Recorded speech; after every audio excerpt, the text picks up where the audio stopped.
Good morning and welcome. I call to order the Lake Havasu City Budget and CIP work session on Tuesday, May 14th, 2026 at 9 a.m. Please join me in the Pledge of Allegiance.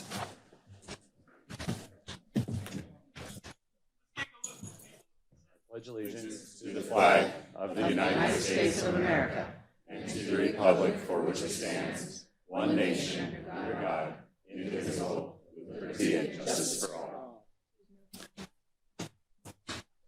Thank you. Item 3 on the agenda is our roll call. Ms. Williams, if you please call the roll. Council members Nancy Campbell. Here. Jenny Koch. Here. Jim Dolan. Cameron Moses. Here. Michelle Lynn. Here. Vice Mayor David Diaz. Here. Mayor Kal Sheehy. Here. Thank you. Thank you. Item 4 is our public hearings. Item 4.1 is presentation, discussion, and potential direction to staff on the budget for fiscal year 25-26 year-end estimates, fiscal year 26-27 annual budget, and the 5-year capital improvement plan. Mr. Knudsen? Good morning, Mayor. Good morning, Council. This is our second planned work session for budget presentation to City Council.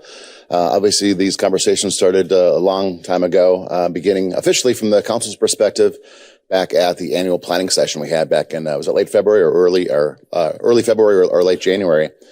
So it's a continuation of all those things. Staff's listened intently on trying to identify the priorities coming from Council and putting together a budget that will address the first and foremost, the services we provide to our residents. So that is always our goal. Today, the hope and goal is for clear final direction coming from Council, so to guide the staff process and so we can smoothly walk into the tentative budget adoption and final budget adoption in June. So staff will be listening very intently on trying to identify that clear direction so we can update the budget and prepare that for Council's consideration. There's 8 new positions that are being requested or recommended through the budget process. We are building Station 7. We need people in Station 7. So 4 of those are firefighter EMTs. And we're also looking at a conversation we had back at the annual planning session. We were having some challenges when we recruit and fill all the vacant police officer positions. So Chief Sterling talked to us about at the annual planning session about the concept or the idea, and I think it's fantastic. It's creative. It's out of the box. It's something that's new and refreshing. But identifying police officer technicians that would serve and help the existing officers we have. So the more paperwork, the more process, the more day-to-day activities that an officer finds themselves in that's not in the vehicle or on the street or assisting our residents. They'll help with all of that. And we want more time applied for our officers serving our public. So that's in the budget, and Jill will talk about that as well. You'll see that we're not, no recommendations for any types of tax increases or anything of the like. We're doing our best to be as fiscally conservative as possible, given the resources and funds that the city has. We want to be obviously good stewards of taxpayer dollars. We go through it. There's a lot of requests and needs that are coming from the different departments. A fraction of those you'll find in the recommended budget today as presented. We're addressing some issues like 20-year-old generators at a fire station. The need for equipment, AC or otherwise, that is at its last breath, and we want to identify those needs that are going to save us time and money now. We'd rather replace them than continue to repair them. At the last budget work session, we talked about the capital projects, or the CIP, the capital improvement plan. That's a 5-year plan for all of our capital projects. We left that meeting with some good direction, but we are going to display that again for Council. And if there's any conversations that would like to take place, we are going to open that up for staff will be listening intently in terms of any direction that'll be applied there. And with that, I just hope everybody has a very productive and happy budget meeting. And I'll turn it over to Ms. Olson for her presentation. Good morning. Once again, showing you the budget development timeline. You'll see that we are about to launch into June, which will include the adoption of the tentative budget and the adoption of the final budget at the end of June.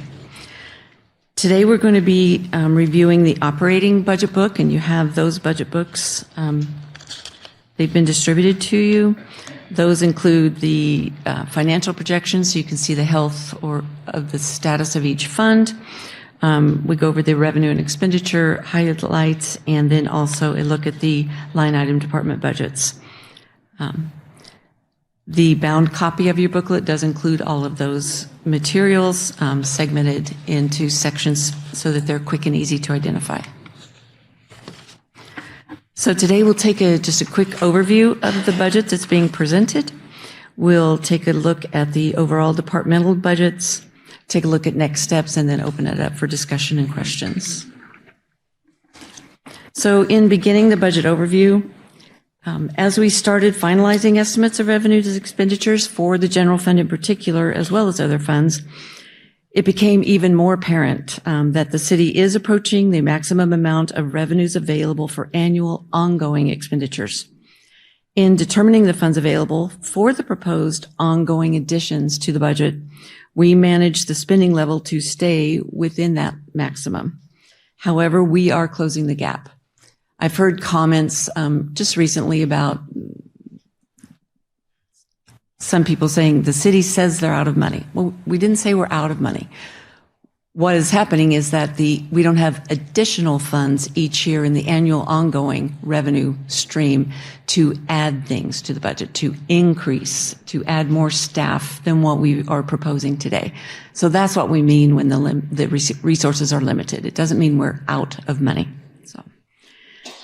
So as discussed in prior meetings, the vast majority of the additional spending that is shown in this budget being proposed and in prior budgets has been for those one-time expenditures that Mr. Knudsen mentioned, the area of CIP, the capital improvement plan, vehicles, equipment, facilities, kind of those deferred items that we've not been able to maintain in the leaner years. We're playing catch up and trying to get those maintained today, maintained or replaced. We have managed over the years to accumulate a fund balance in some funds, primarily the general fund, while still reserving the appropriate policy amounts for the budget stabilization reserve. The city's gone from an estimated excess general fund balance in fiscal year 21 of $43 million to an estimated balance of fiscal year 27 of $23 million. So that's a $20 million reduction in that short time frame. By fiscal year 31, it's anticipated that the general fund balance, the excess fund balance, will be only around 1.6 million. That's not necessarily a bad thing. To keep in mind, it's appropriate to find a balance between finding and maintaining sufficient fund balance and reserves, but also providing continual best services possible to the community.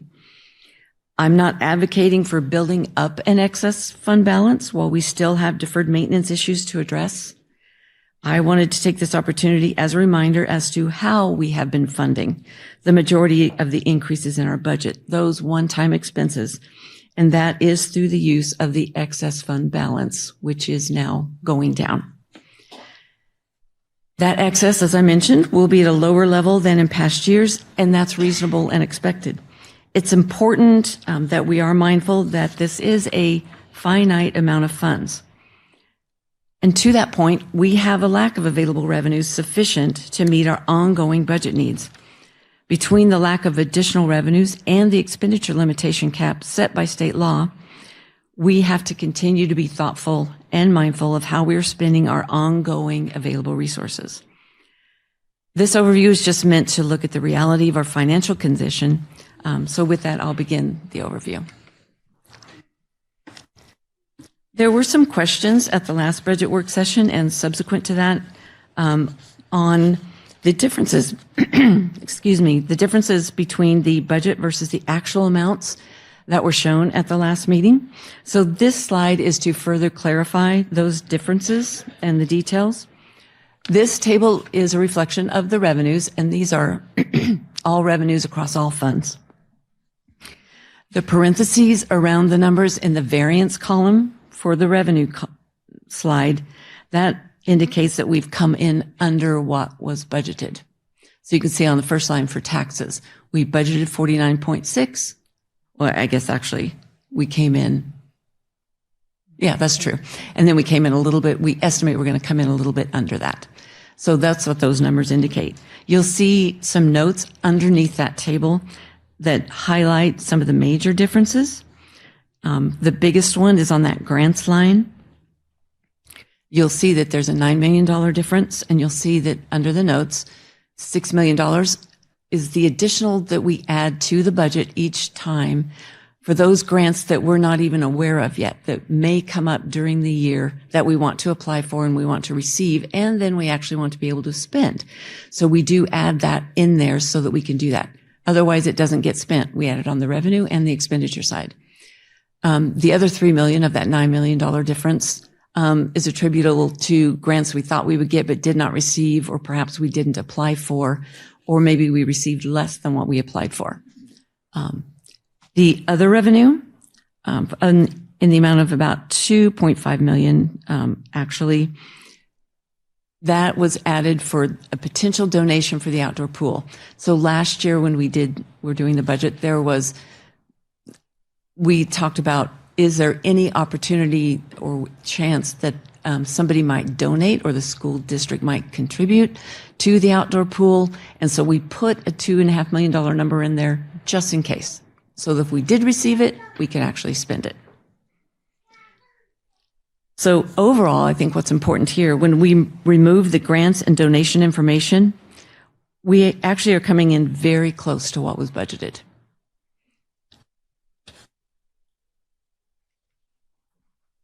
This next table for FY 25-26, our current one, is the expenditure table, set up in the same manner. For the expenditures, the parentheses around the numbers in the variance column means that we spent less than was budgeted. So that's a good thing. The parentheses, what usually indicates a negative, is actually a positive story. So the notes below this are a little more extensive. You're going to see the majority of the differences are attributable to what's listed in those notes. Vacancies that occur where we have salary savings. We have that savings in the salaries and benefit line item, those two together make up about the $2.3 million difference. We're underspending by about $5.1 million in services and then 2.2 in supplies. The majority of these lines, the reason that we're under is because we're not going to be able to spend those funds by June 30, so we're going to have to carry them forward into FY 27. So those numbers will show up in FY 27. And in addition, it's for just spending less. But a lot of it is for those carry forwards. Again, on the other expenditures, I did want to point out that information for the grants and the donation, just as we added it for the revenue side, we have to add it for the expenditure side in order to actually spend it. So that's the primary difference on the other expenditures line. And so you'll see the differences there on especially capital outlay. In CIP, a lot of the CIP is the second bridge. And then also we have some debt savings that related to the refinancing of the wastewater bonds.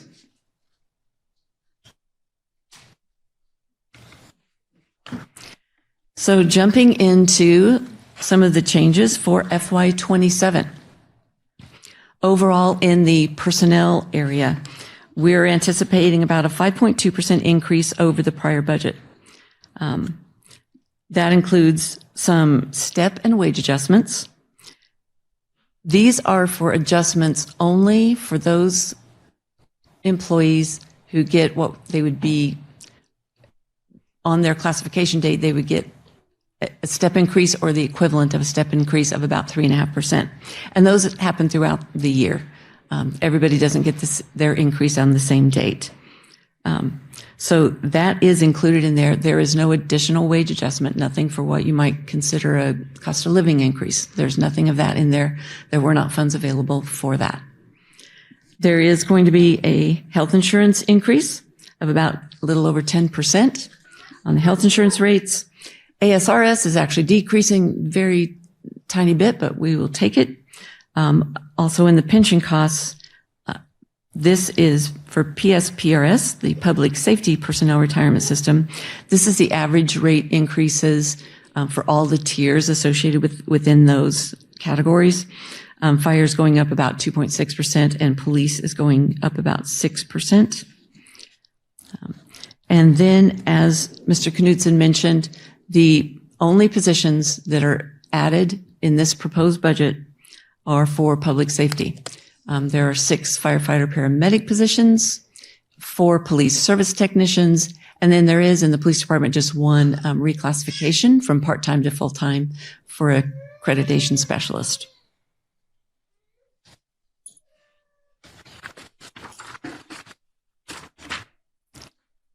So in the category of services, supplies, and capital, the proposed budget for these areas is actually decreasing.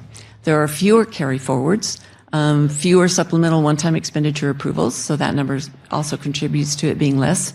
So overall, FY27 on services, supplies, and capital is about $2.4 million less than it was in fiscal year 26. There was another $500,000 added for park improvements, and you'll see on the supplemental list there, those approvals included those items that Mr. Knudsen referenced to as well, those ongoing maintenance and repair issues and replacement issues for those deferred items, roofs, HVAC, generators, repair and replacement of all of that. But we did include the additional $500,000 for park improvements and amenities, again, just as we did in FY26. Other revenues and expenditures, important to note that we did include contingency budgets in the appropriate funds. That includes, that's money for unfunded critical items within each fund. In the general fund, that's $1 million, which is the same as it was last year and in prior years. Again, for the unknown grants and donations, those that we aren't even aware of at this time, we've added an additional $6 million on the revenue and expenditure side for grants, donations, anything that might come in that was unanticipated. For budget stabilization reserve for the general fund, that we are budgeting to remain at 50%. And that 50%, that gives us kind of 6 months of operating revenue. Since the city's primary funding source in the general fund is sales tax, that can be a very volatile revenue source. It's fiscally prudent to have a budget stabilization reserve of at least 50%, because when we have an economic downturn, not so much if, but when we have one, this will at least give us time to react to that downturn by either making reductions to cover those expenses until those, or it'll give us money to take time to make those reductions over that 6-month period so that we are no longer overspending what we're bringing in.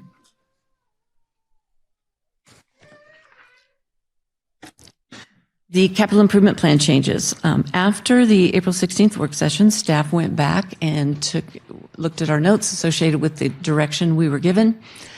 Based upon the available funds, we were able to make this one change. The multi-use fields, we moved the $1 million into FY27 so that we can at least start planning and designing the multi-use fields as appropriate. The money will at least be there should that begin.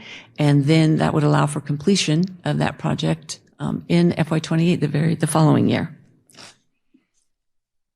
So it's important to note that there were no other movements that we could really make with the projects due to insufficient funding for each of the 5 years presented.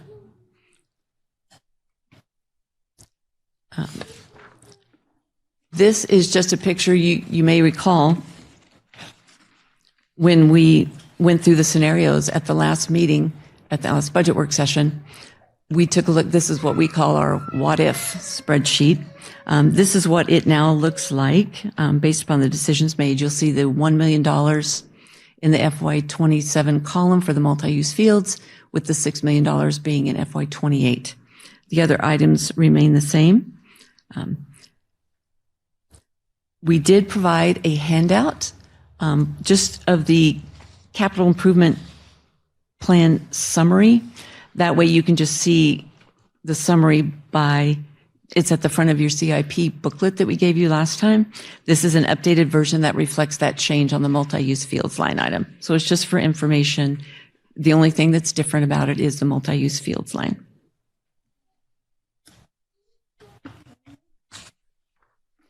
And this is a little hard to see on the screen. Probably the quickest reference when you look at the graph down below each of those, you're going to see the wastewater utility fund. This is in the financial projections section of your workbook, and the water utility fund. We wanted to show that we have deficit spending in the last 2 years for water and the last year for wastewater if we do not assume any rate increases beyond what's already approved. So we wanted to point that out. So you'll see the very last line of the table. On wastewater, you'll see a number in red. And in the last 2 years for the water utility fund, you'll see 2 years where it's in the red. So if we do not have any rate increases beyond what is already approved through fiscal year 28, this shows the amount of the deficit in each fund. For the budget adoption, we will include increased revenues in order to have a balanced budget document. But as we approach that time, when we're doing estimates, we will look at total costs, and we will make sure that if we do not have a rate increase of any kind, then we will have to reduce the capital improvement plan or any other expenditure categories in each of these funds in order to not be in deficit spending.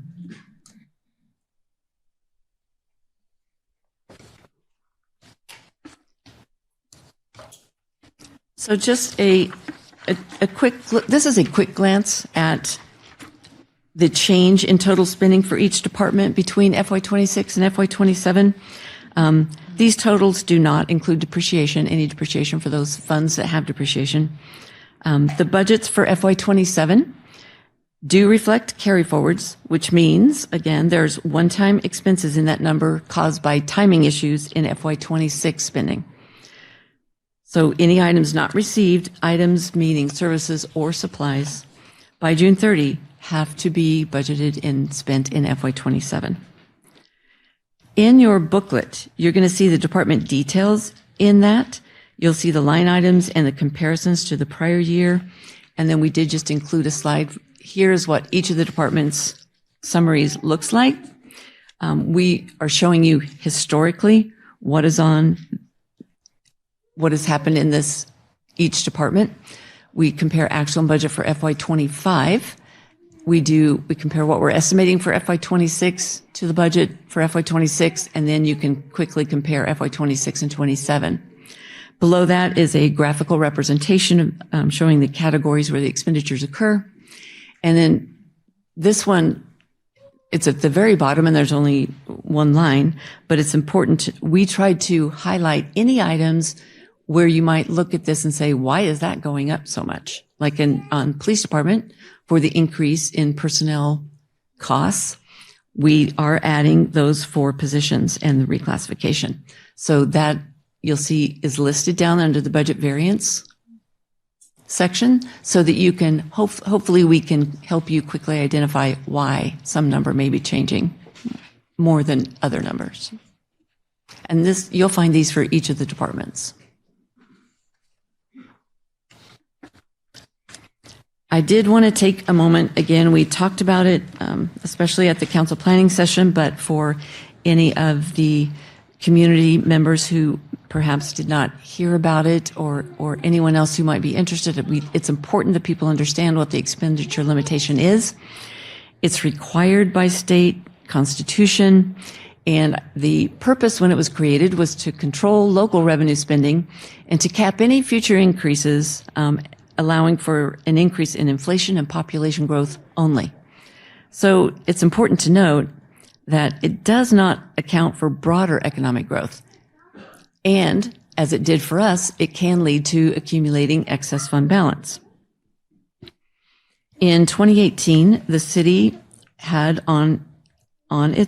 had a ballot measure, and the citizens voted to increase and permanently adjust our expenditure limitation cap. So starting with fiscal year 18-19, we take that new higher number and we apply the inflation and population growth to create the new expenditure cap. Again, it's important to note, we started accumulating before that vote a lot of fund balance. We had over $40 million in fund balance that had been accumulated because we couldn't spend it. We had the money, but we couldn't spend it due to this expenditure limitation. During the pandemic, when we were in the budget process, we had no idea what the impact was going to be. We assumed there would be a loss of revenues. We're one of the very few cities probably in the nation that actually increased our revenues versus decreasing our revenues, which helped. But then again, once again, our revenues were greater than being increased by just population and inflation. So again, the expenditure limitation truly does limit what we would like to do, even though we're bringing in the additional revenues without increasing taxes. So again, the primary drivers: revenue growth outpaced inflation and population limits.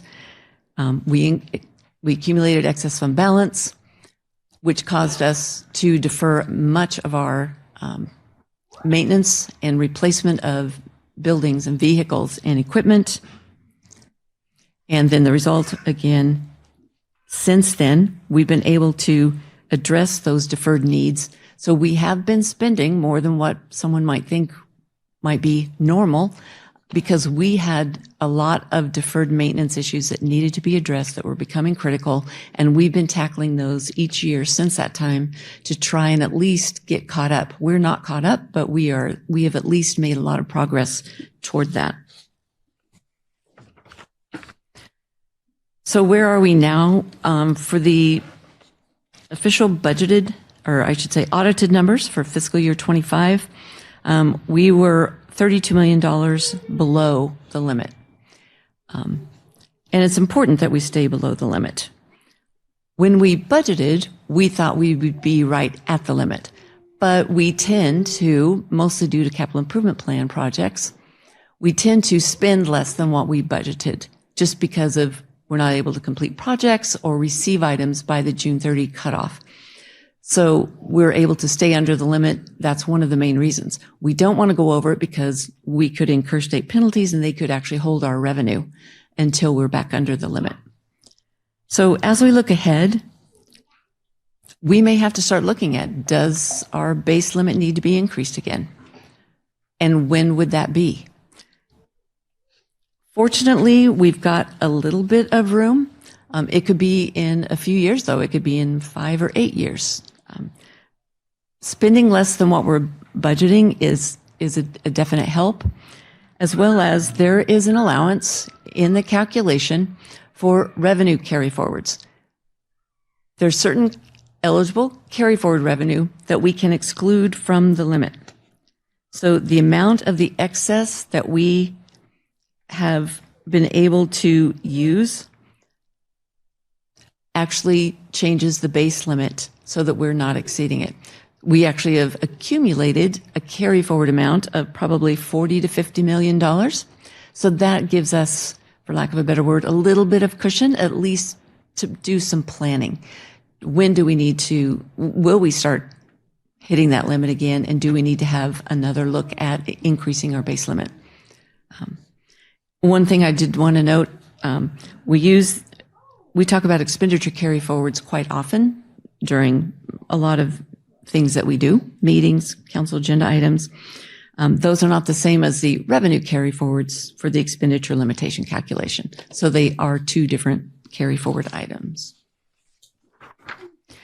And then this is identical to what was presented in April, so it's really more for the community if they're watching or want to take a look at this.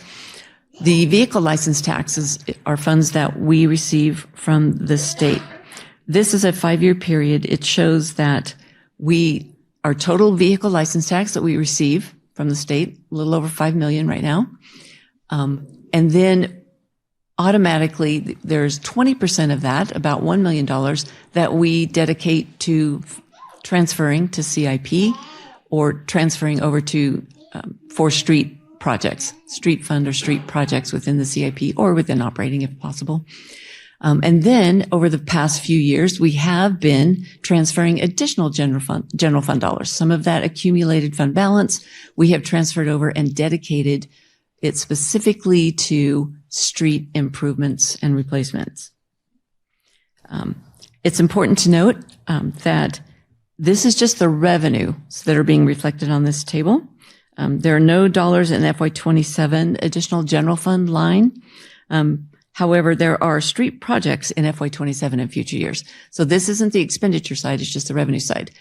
Enough of these additionally transferred funds have accumulated that we're still carrying these funds over. Some of the street projects for FY27 will be from the carry forward. We weren't able to complete all of those, such as Acoma. And I think Kiowa coming up in FY27. So we have enough money to continue street projects at a level where we can make progress. So there was no additional transfer for FY27. However, when you look at the CIP summaries and those worksheets, you're going to see that in future years, I think in FY31, we are going to transfer an additional $2 million. But we will still have big street projects going on, such as Kiowa Boulevard in FY28 and 29. So don't let that FY26, 27 zero amount for additional make you think that we're not putting money into streets. We are, and we are doing a lot of street projects. This is just a graphical representation of everything I just talked about. So that just at a glance, you can see how much general fund is transferred in the blue, and then compared to the total VLT received from the state.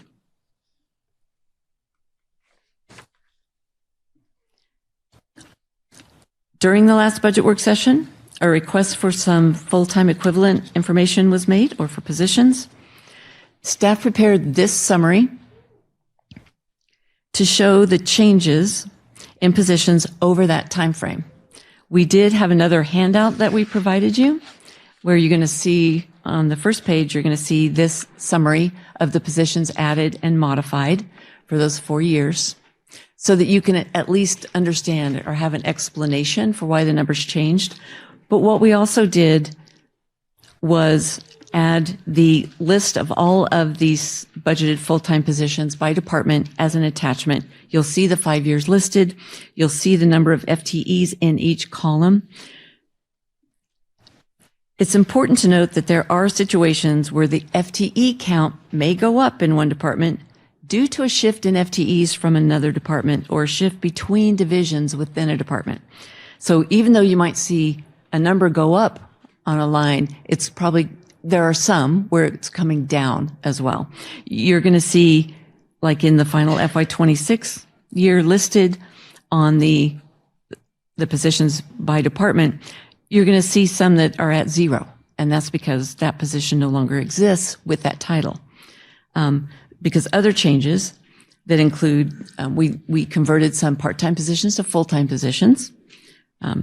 We created positions for some services previously outsourced to a third party, such as custodial services. So that was an increase in FTEs, but there was a decrease on the services and supply side to help pay for that. Other changes are title changes, as I briefly mentioned. You may see a position in 1 year that shows a 0 count because the title changed for that position. And then you'll see the new title with a 1 there. So we didn't add positions. There was a reclassification and title change. And so we just properly reflect it and have a good audit trail to show the changes by, you'll see something becoming a 1 and the other becoming a 0. And then overall, we did take a look at prior to the Great Recession, before Around 2009, which was just prior to that Great Recession, when there were significant layoffs and reductions, we are actually 4 positions less than we were in 2009, which just information to throw out there for comparison purposes. So the next steps, the final decisions made by council today will result in us returning with the tentative budget at the first meeting in June. At the same time, we'll be adopting the 5-year CIP. And then at the second meeting in June, we will adopt the final budget. And then in July, we adopt the property tax levies. And with that, we'll open it up for discussion and questions. Thank you, Ms. Olson. Thank you for the presentation and the review of the process that we've been going through for the last several months. Thank you to all the staff that has put together so much effort to bring this all forward. Are there questions and comments from members of the council? Yeah, Councilmember Moses. I want to start by thanking Jill and your team. You guys do a great job at this. I really appreciated slides 5 and 6, just the kind of the recap slides. I've said this before. One of the most important things you can do when you are creating your budget is knowing exactly how much you're going to be getting and what your revenues are going to do. And your crystal ball is pretty spot on. And I just want to commend you and your team. I'd say out of the $12 million, over or underestimation, the $12 million variances, 11.5 of it was because of just preparing for the, winning the lottery, essentially. So I appreciate you. It really feels good being able to know that if you say that this is what we're going to end up having for this year, that we can trust that's we're going to get pretty close to it. So Thank you. Really, really appreciate that. I think you have a very conservative nature when it comes to that respect, and I just want you to know how much I appreciate it. Thank you. Moving on, I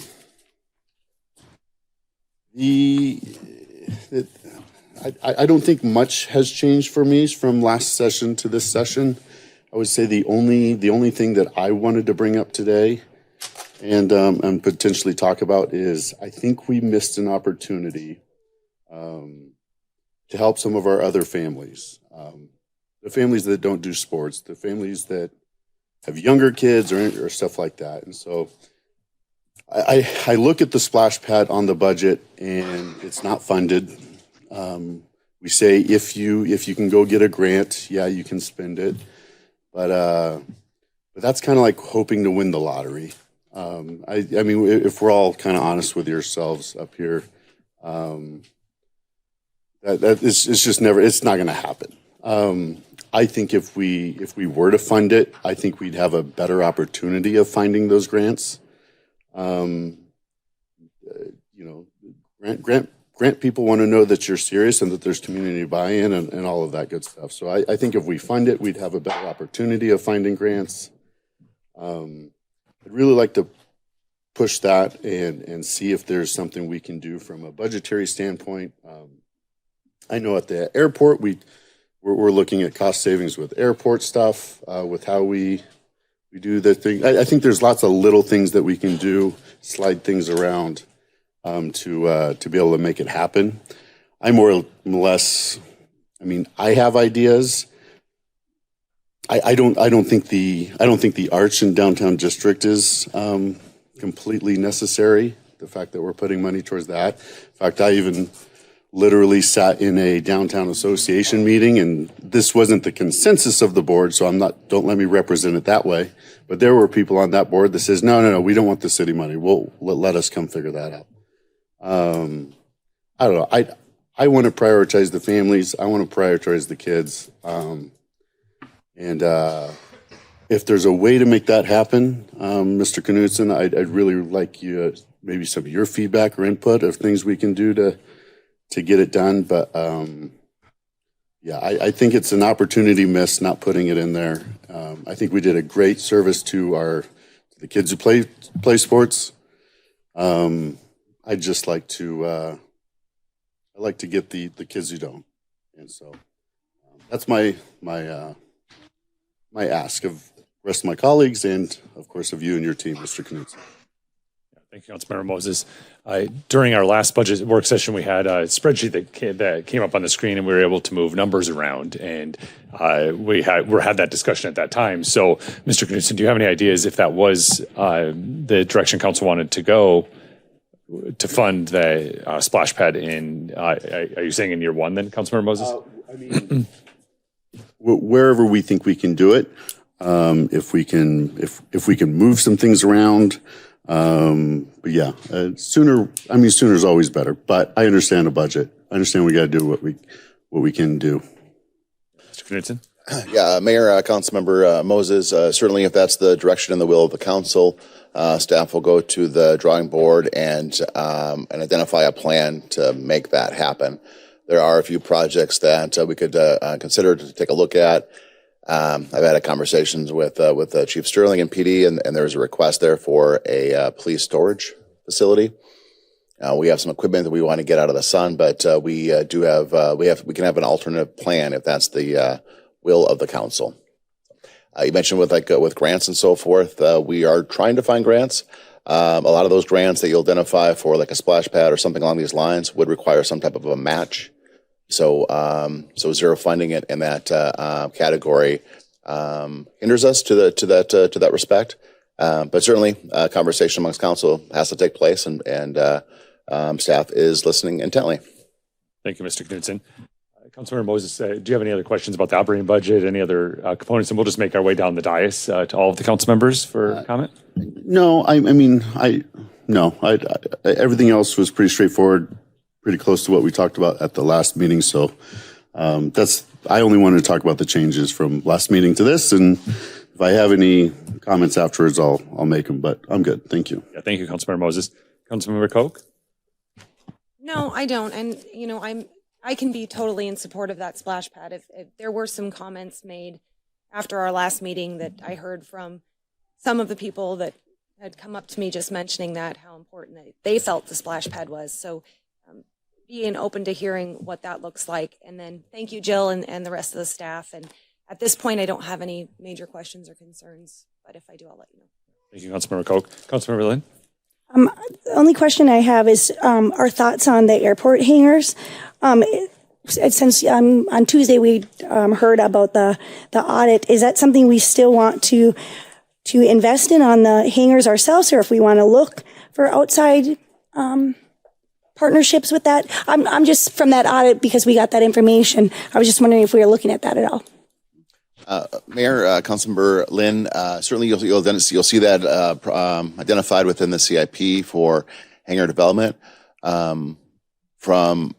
We're looking at a couple different options, a couple of different scenarios, and honestly, what you see in the CIP is probably Plan C or D. Council directed staff to take a look at additional hangars, and my takeaway after the planning session was don't build 3 of them, build 30 of them. So we want to put a couple different plans in place to make that happen. The ideal situation, Mr. Turner, our airport manager, is confident that with improvements and that took place with the infrastructure and the taxiways out in that area, that we can bring in somebody to partner with a private investment to make that happen. But what you're seeing reflected within the CIP is if we can't find a partner, then what do we do? And so that's what it is. So the hope is, and the thought is, that we wouldn't spend any of those dollars on hangar, and we'd find a private partner or a partner in the private sector.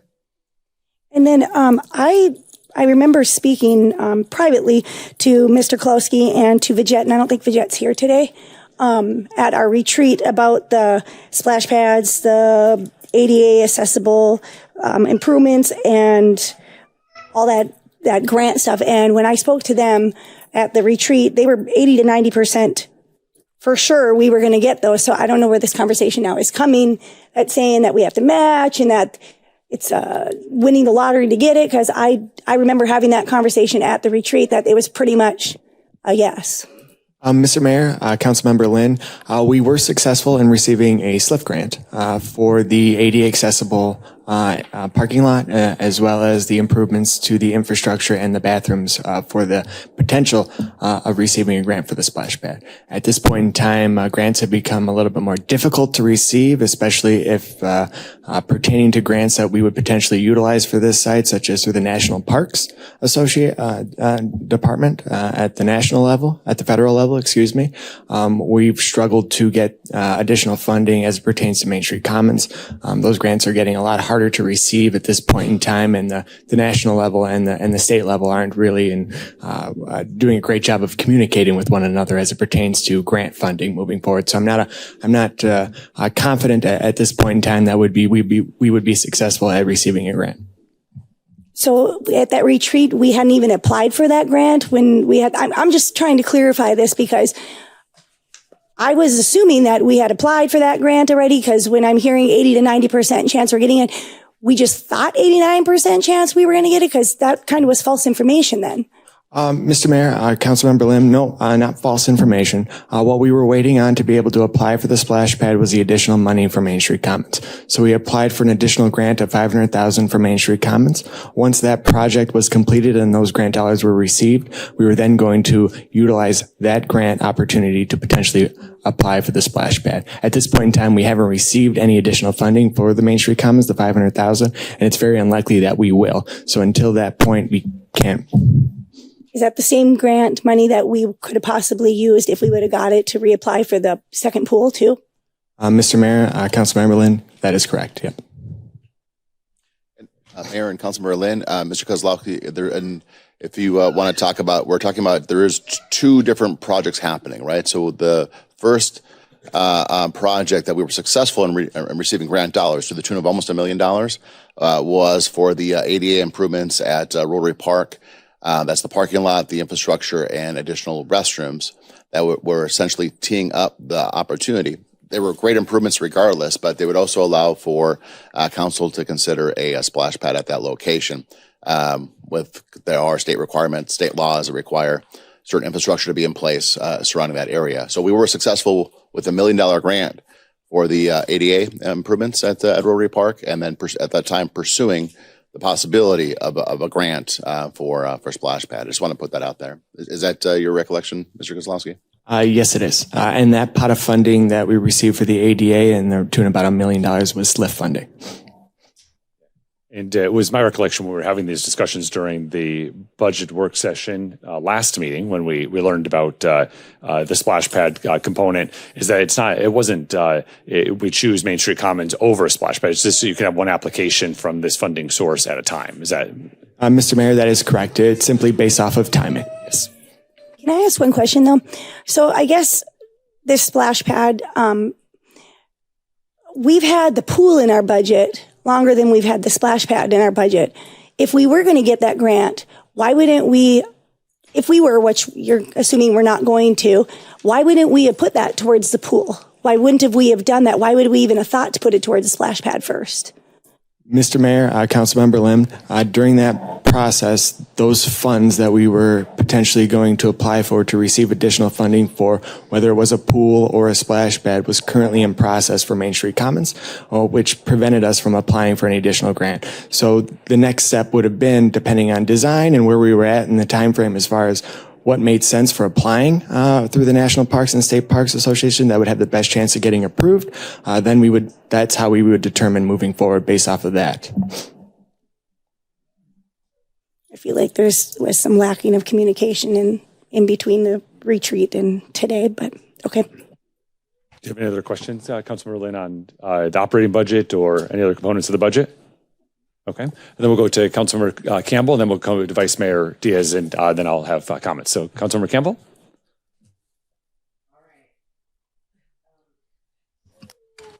I did share with everybody on the council. Did anybody else see this report that I had prior to yesterday or prior to today? I'm just asking my council members, did anybody see this report other than me? I got it yesterday. Did you guys get this report before me? No? Nobody has seen this report until I asked Mrs. Williams to forward it to you. This is very concerning to me. This report was a really great water report back in 2023. They did, it was really amazing. It was $110,000 it cost our taxpayers. And it came in with a satellite. They overseed a certain section, only 10% of our underground infrastructure to look for underground water leaks. Many of you in this room are hearing rumors that are going around that the Campbells don't care about the youth. We only care about streets and we only care about water. It's because when we were working with the Public Works Department, my employees worked with them for decades. They came here in 1974. For most of you that don't know, my family came here in 1965. 1974, they started Campbell Ready Mix, and we're doing grading in this community. We have an outstanding relationship and always have with Lake Havasu City Public Works. We were the ones in the middle of the night, last minute calls, whatever we can do. We used our loaders to support streets when it got flooded, drainage. And I don't think, my husband and I were going through it when the rumors were flying that the Campbells don't care about youth in this community. And if we don't, they won't do a pool. They won't do a splash pad because they only care about roads. They only want to pad their pocketbooks. I've heard this rumor. People are calling me over and over and over, telling me this story. And it's very disturbing to me and my family because the reason why I ran for city council is I knew we had massive infrastructure issues. I know we have water mains that lead to the refuge that have broken so many times that if they break too many more times, the refuge isn't served. You know what I've been told? Who cares about those rich people? I'm like, I don't care if you're poor. I don't care if you're rich. You all deserve water and you all deserve safe roads, period. So again, I've been up here for 5 years. And when they told me that they were going to bring this report to the table, I was ecstatic. 10% of our roads were going to be, our infrastructure was going to be examined. I kept asking, what happened to that report? That $110,000 report, where did it go? And they said, oh, it wasn't worth the paper it was written on. Oh, it was way worse. They didn't really want anybody to know that while we're building other things in our community. I heard a lot of rumors, maybe rumors, but finally I said, I need this report before my family continues to get slandered that I don't care about pools and I don't care about fields and I don't care about water parks. I care about our water. I care about our roads. If we don't have water, we're not watering fields. We're not nothing. We're not. So again, if you've heard we don't care about the community, that's a blatant lie. So I did get the report. It's out there on the counter if you guys would like to see it. I did receive it. It was finalized in 2023. For 3 years, this data has been out there. When I got it the other day, I was devastated. I knew it was bad, but I didn't know it was this bad. A total of 72. So only 10% of our city was done. So they did just a little site study. 10% of the city was done. 72 leaks were found pursuant to the satellite directed fields. 27 leaks were on the utility side, and 45 leaks were on the customer side, 11 of which are considered utility lost. The water loss value identified $334,000 per year of water loss. The total revenue loss volume found in this program was 85.7 million gallons per year. How do you guys feel about that right now? If you're in my seat, are you just okay? Let's just keep going. Nothing to see here. Moving on, it says 67 of the 72 leaks found haven't even surfaced. They're leaking. I remember back in 2020 when I decided to run for council is because my family was coming home from the Public Works Department and saying there are 2 leaks that are going to be a massive sinkhole in this town if we don't do something. But we were more important. Other capital improvements seem more important. It's election time, of course. Of course, we're going to do splash pads and fields, and we're going to give you everything you want because it's election time. Guess what? I didn't get here in time. Do you remember those 2 massive sinkholes? They could have killed somebody. It could have killed somebody. So I ask you to please look at these reports. I ask you, is water important to you?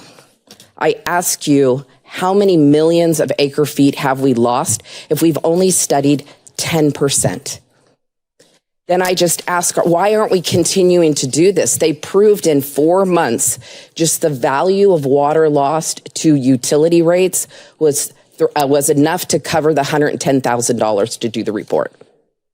This report, as you get it on the way out, states, we encourage your city to continue to do this.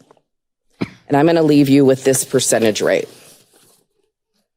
Again, I'm very upset because for 3 years they knew about this.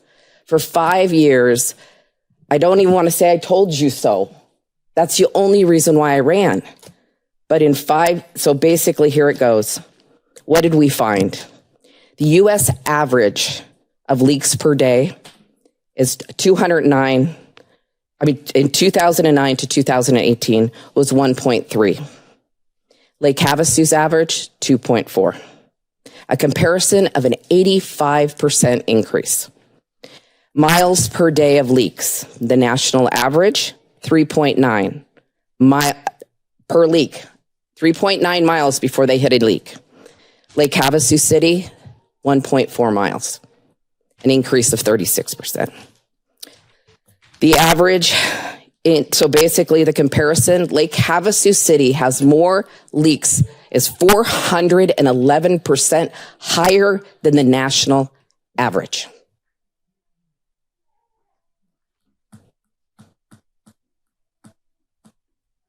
That's huge. That's embarrassing. That's sad. But because of election, yeah, I would love to hear from the Public Works Department since they've got this report. What have they done? What are they going to do? How are we going to resolve this issue? Please tell me you have a fantastic plan so we can afford it all. No, I do not have a plan. I have something that's already being implemented. Okay, what's that? Already doing this. Okay.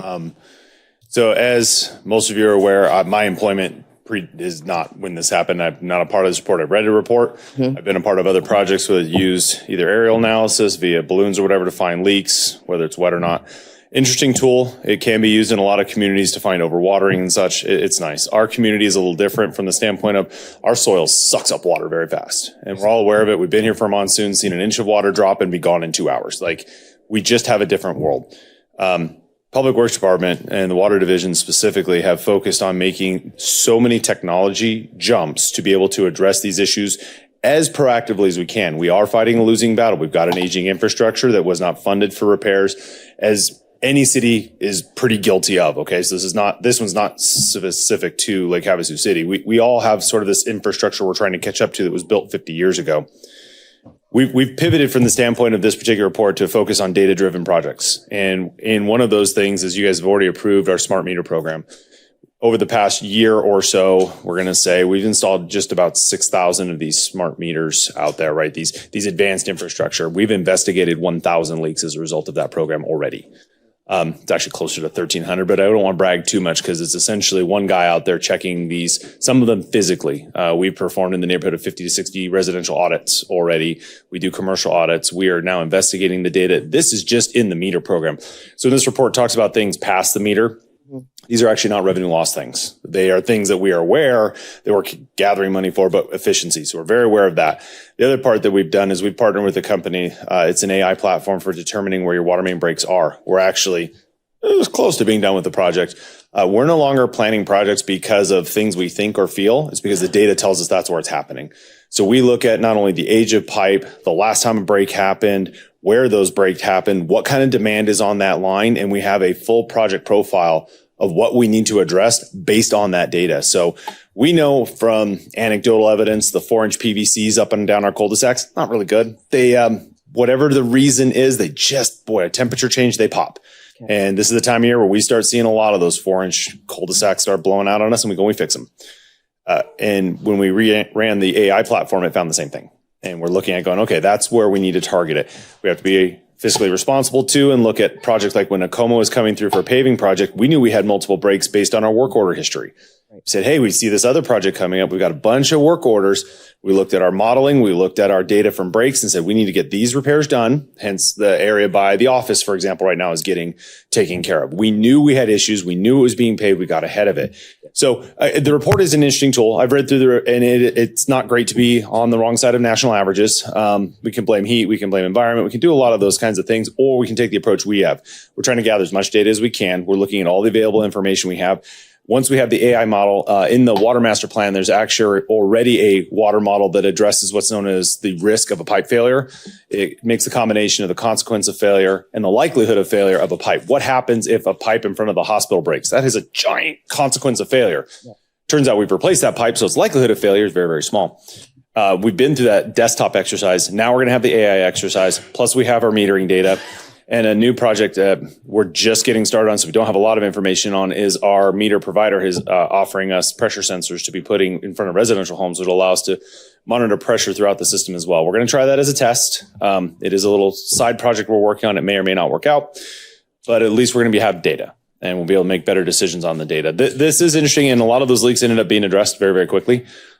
So that part is good. The thing that was very disappointing is there was only 2 mains identified in that project. Mains are where our main non-revenue water is.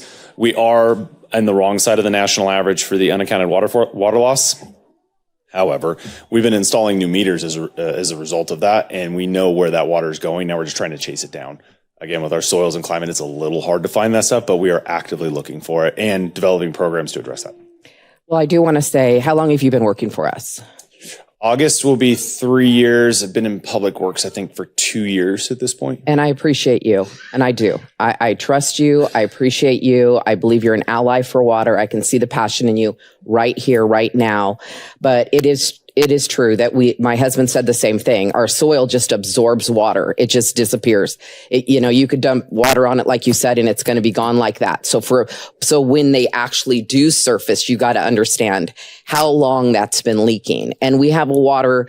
So of course you can say it's election year. I can say we're wasting a bunch of water. So that sounds just about as bad as I don't care for kids. So, but I don't care about election. If you elect me, you do. If you don't, you don't. Let's put great policies in place. And you've already started it. I do love the water meter change that we did. That was brilliant. Thank you, Anthony, for your help with that. And everybody that helped to get that grant funding for that. I appreciate that. The next step slide, and I do see here that you have a lot of capital improvement. That's good. But the other the only red we see on this whole budget is water and wastewater. We're going upside down every year. And you're already saying we're falling behind, not to mention the amount of water we're losing. So this data, the other data, I understand that you guys are doing GIS mapping. Haven't I brought that up from day one? So all I'm saying is I didn't come here as a layman. I came here with a lot of knowledge and a passion for this community like no other, to try and be a good advocate. And when you just get pushed back and not getting this report for 3 years without having this discussion I've only gotten rumors. I've gotten misinformation and rumors, which is no good, but I trust you.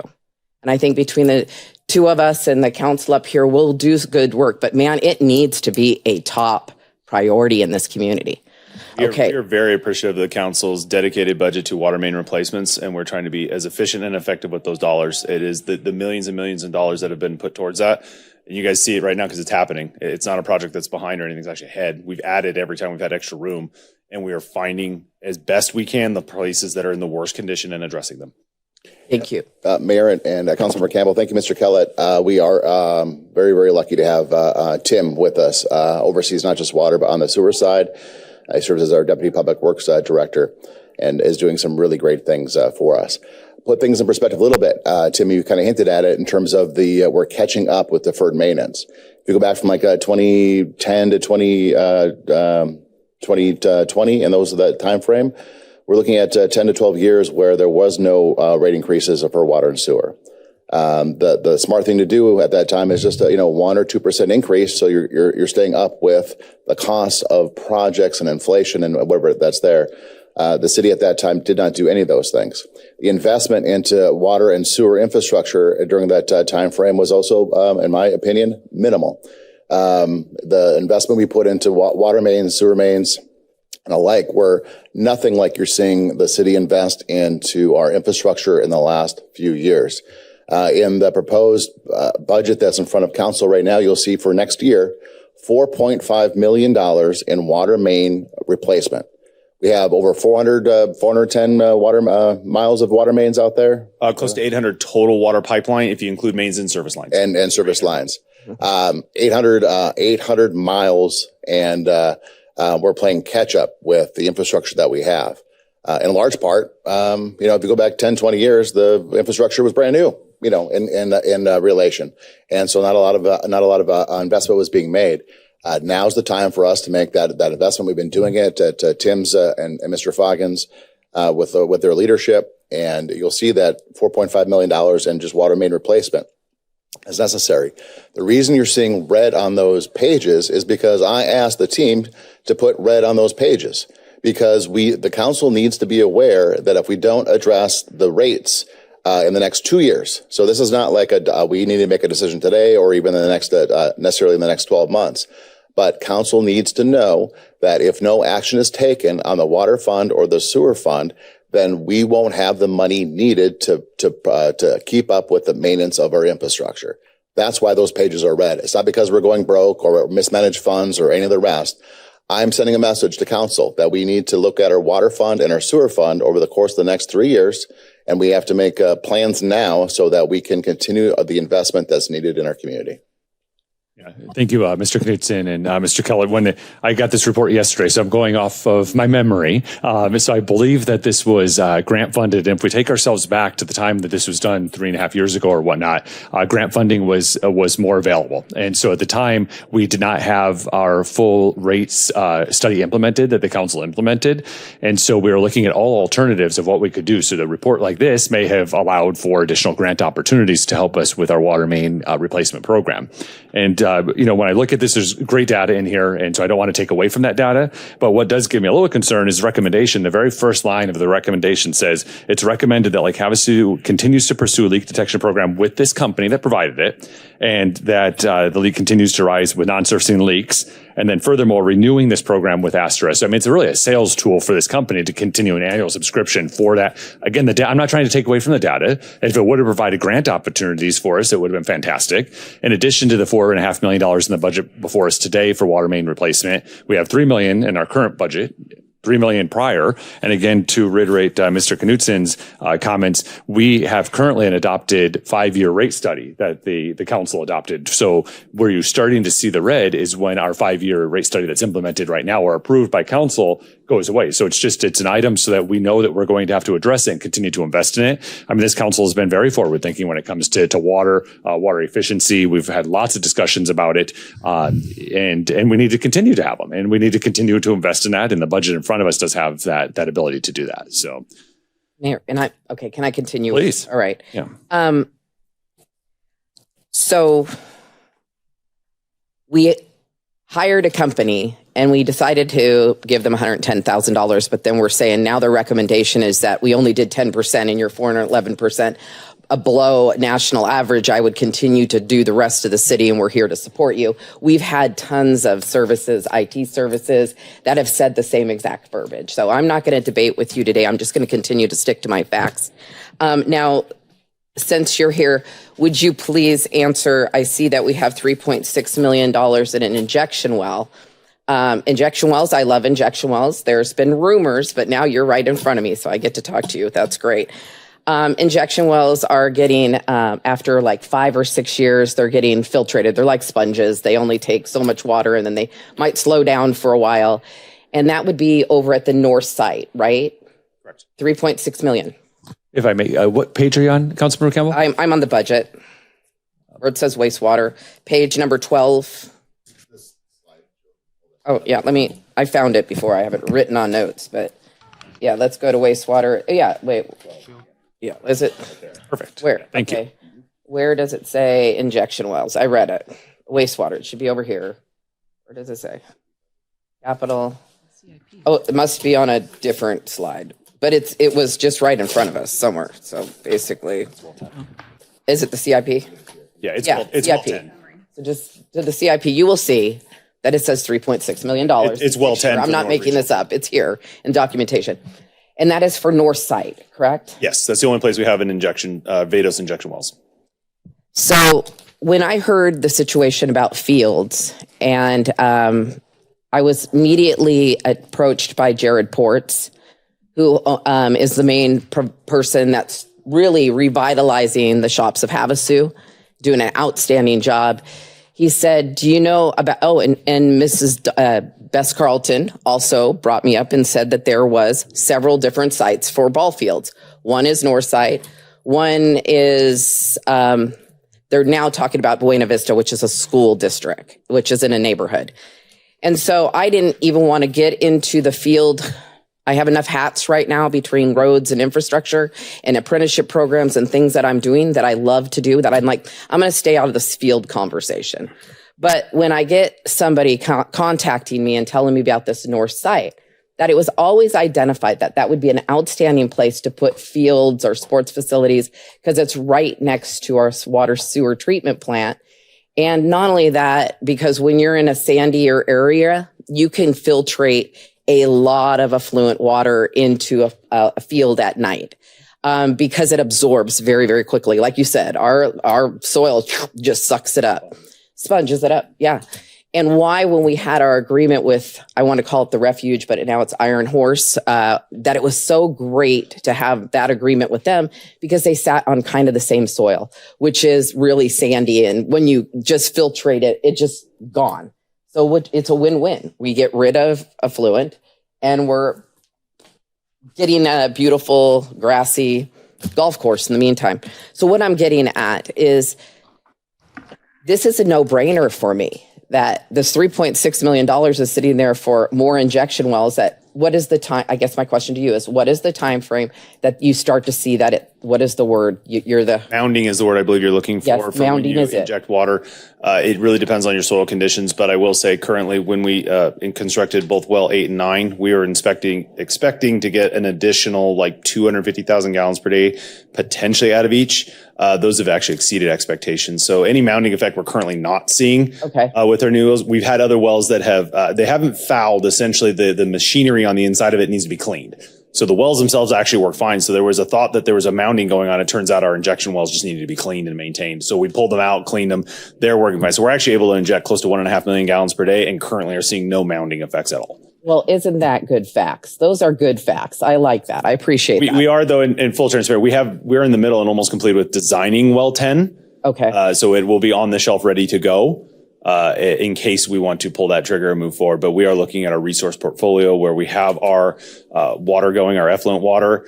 Keep in mind, you guys have already seen in the capital project, the parks project, where we're going to be watering the parks with the effluent water as well. It's going to change where those resources are needed and going. Mm-hmm. And we need to sort of complete the parks project before we worry about building well 10. Would you say that it'd be more beneficial to be using the effluent on a ball field other than using potable water in the middle of a neighborhood? From a wastewater operator, anytime I can dispose of water in an efficient and effective manner, I'm very happy about that.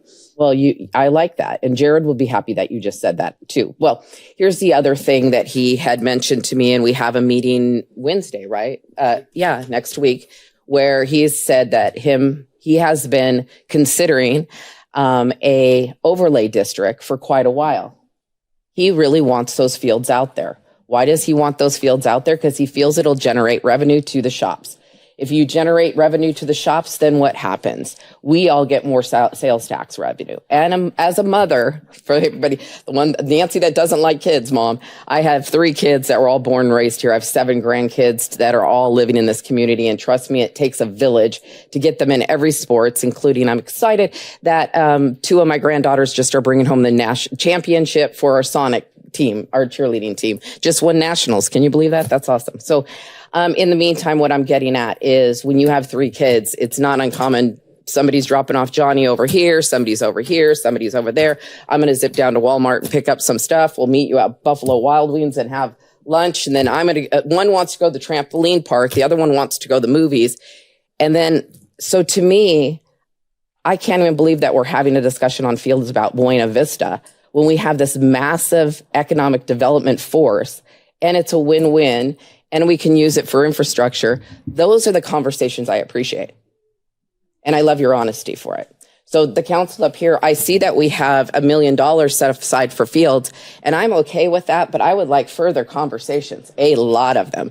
Because if we have a whole Shops of Havasu that has, that are willing to put an overlay district, and Mr. Moses, I would love to hear more, because your location has an overlay district, kind of the same. They're thinking about doing that all over all of that in return to continue to build upon the fields and sports facility where it was considered to be one of our master park plan sites.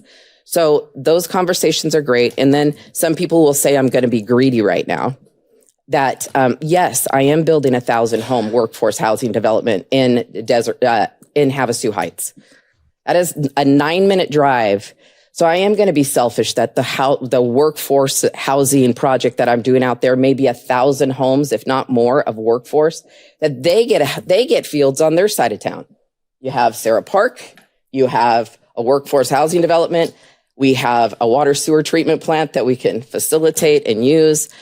I really want to see those conversations. I think that's a well laid out plan. So there's that. So keep the $1 million in there. To have further conversations. And it's the big debate. Does the community want it over on North Side, or do they want it on Buena Vista? That is up to you. But we don't need to be putting all that money in there now. And I was just saying, in the 6 million, the 7 million, we're not just going to just hopefully pick one location and be one and done. I hope we have further conversation. I hope we all can do that. Yeah, and Councilmember Campbell, again, we're in the budget. So this is the high level. This is Right. going to allow us to have the opportunity to have these discussions. Any item, as you know, is going to come back before council for final approval and location and where it's going to be. There's a few efforts that are in the works right now with the Parks and Recreation Master Plan is one component. And then if this budget approved is presented in front of us, the $1 million is for planning and design of wherever those fields will be in this current budget year that would start in July 1, and then in the next year to build wherever that is. But those discussions will happen. Well, what I was told just a couple of weeks ago, that there was already contracts in the place for the Buena Vista, and that's what was happening. And so contracts don't go in place. I'm just telling you, this is the rumors that you get, and this is what starts flying, and this is what causes. And so I'm over there going, is that the biggest and best use for our money? And I don't remember anybody on this council directing anybody to pick Buena Vista.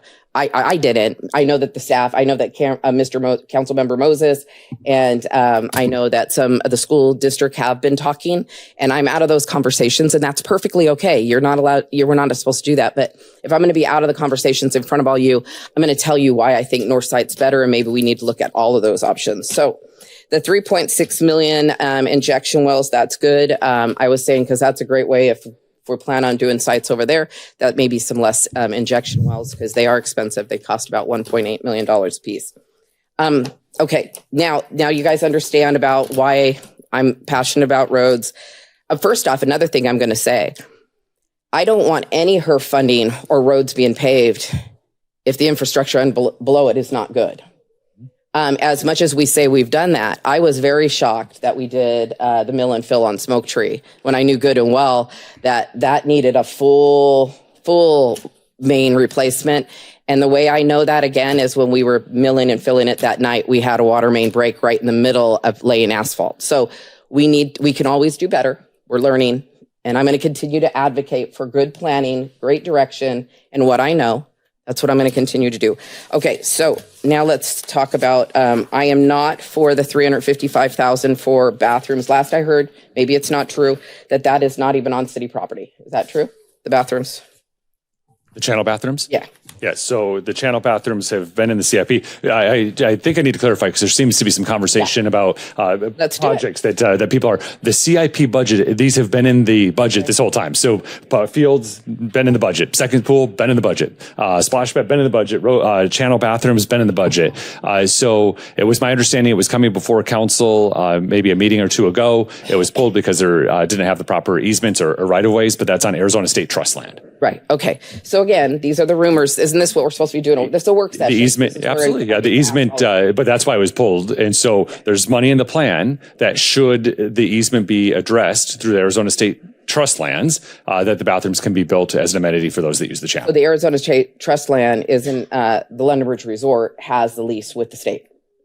Arizona State Trust land owns the property. So they would have to have the easement. I don't have the lease. London Bridge Resort has the lease. The resort. Okay. Yeah. Yeah. Okay. The resort has the lease. Correct. Yeah. And a good example is there's a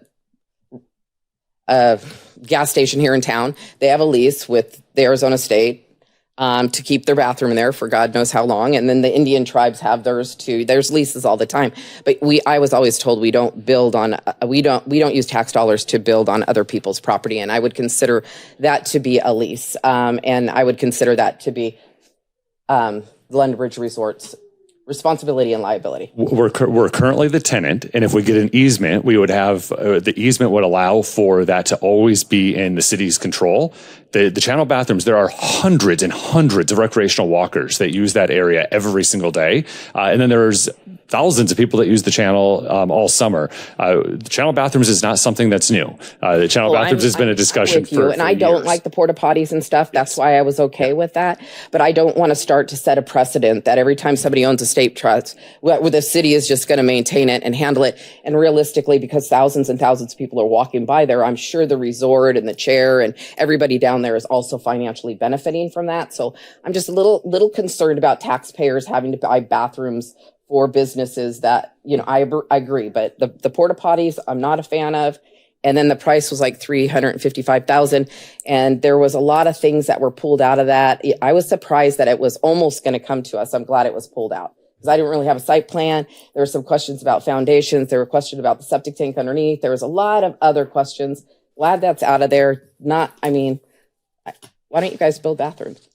Councilmember Kimball, I don't like the way that you're trying to draw conclusions. No, I'm just saying, so you keep talking about an election. The only person not running for an election is you. I know. And so let's stay focused on the work of the city and do good things based on what citizens have been asking for. The simple question is that we don't have the easement correctly currently, and the city is working with Arizona State Trust lands to get that. If that is to happen, it then will become before council for consideration. All of these discussions, site plans, and all of the things that you're asking for. You'll be able to see it and make a decision at that time. Okay, but I'm saying it almost came. I saw it in my agenda package and it didn't have any of that. So let's get that. We'll get that fixed. All right, the PD facility rehab, Fire Station 7, absolutely. That seems like a lot of money. I know, but okay. Public safety storage building. I think it's very important to protect our vehicles from the heat. That is one thing that will cost us money in the long run. The downtown arch, the fields, like you've already heard me say, the downtown arch has been pushed out to 28, 29. Again, if I was to put money into infrastructure over a downtown arch, I do think our community can work closer together and get that handled. Funding for airport hangars, you heard the gentleman loud and clear just the other night. It was very good, where he stated that it wasn't biggest and best use. That's what I heard. Wasn't biggest and best use to take this money to just one of those sites. He said, so basically for all you out there that didn't hear it, he said, it's very hard for it to be successful for a private business or a city to put in all the infrastructure and then build hangars and make it feasible that you get a return on investment. He said in normal situations, it's best for the community like us, the Lake Havasu City, who owns the airport, to go out and get grant funding from the FAA and other people to help us with the infrastructure costs in place. There are grants in place so that you can do that. And we have two locations, not just one. There's one on each side, north and south. So to really look at a minimal use, best standards, I guess it was best standards, put in the basic infrastructure, and hopefully we can get the grant funding through FAA to do that, which is wonderful. And then in return, you go out to the FBOs or go out to somebody else and ask them if they want to do the second part of it. And then that's a win-win for the community. So at this point, I would rather just say to keep like $1 million in there, but the reason why I'd say that is for matching grant funds. And my intention to that would be matching. I know it seems like in 5 years, this airport goes this way and this way and this way. And the end result is no new hangars. We know that there's no new hangars. We have a brand new FBO in there, Velocity. I've heard amazing reviews about this company and how much money they want to dump into the city, airport here, and many others. We should really continue to collaborate, communicate, and we just paid, how much did we pay for that? $27,000 for a study to find out these findings on how we can move our airport forward, and that was one of them, and I totally agree with that one. So if the $1 million could just stay in an account while we look for grant funding and continue forward on the results of that executive summary, I would really appreciate that. Perfect. I think Mr. Knudsen addressed that earlier. So this budget gives flexibility for the council to consider all of these things right now. So we're high level here. This gives this the ability to have those discussions in the future. And again, we're on, I obviously can talk about the CIP projects, but also the operating budget. If you have any questions on the operating budget, which is what the focus of this council, or this work session is. And another thing that's really the focus of this council meeting is to give proper direction. That's why I'm being very specific about what I see. Number one, put the $1 million over here, do this. I think they're hearing, I'm only one voice of the council, but I wanted everybody to be highly aware that it's not just because Councilwoman Campbell doesn't like kids and she wants all of her money in her own pocket. That's not it. I'm here for great conversations, great planning. Let's do this on a high level, our community as a whole. I love these workshops. I know you guys don't like to hear me, but I would rather do this and bring people up and hear the real facts about what's happening other than hear it hearsay, because most of you in this room know that there's a lot of rumors that sometimes fly in this business, and that's not good. But I think I've covered everything I wanted to cover. Perfect. Yeah, thank you. And we do like to hear from the council. That's why we're having this work session. We want to hear from all members of the council. We want to hear from the community. So we'll go to Vice Mayor Diaz, and then I'll make some comments, and we'll open it up to the public to engage in the conversation as well. So Vice Mayor? Yeah, thank you. Thank you very much. And thank you for your comments, Councilmember Campbell. On slide number 5, Jill, can you go to slide number 5? And I like that slide, but I just have a couple of questions. On the other revenues, it says we're going to be down to $2,270,000. Can you explain to people what other revenues, what entails other revenues? That's primarily the contributions and donations.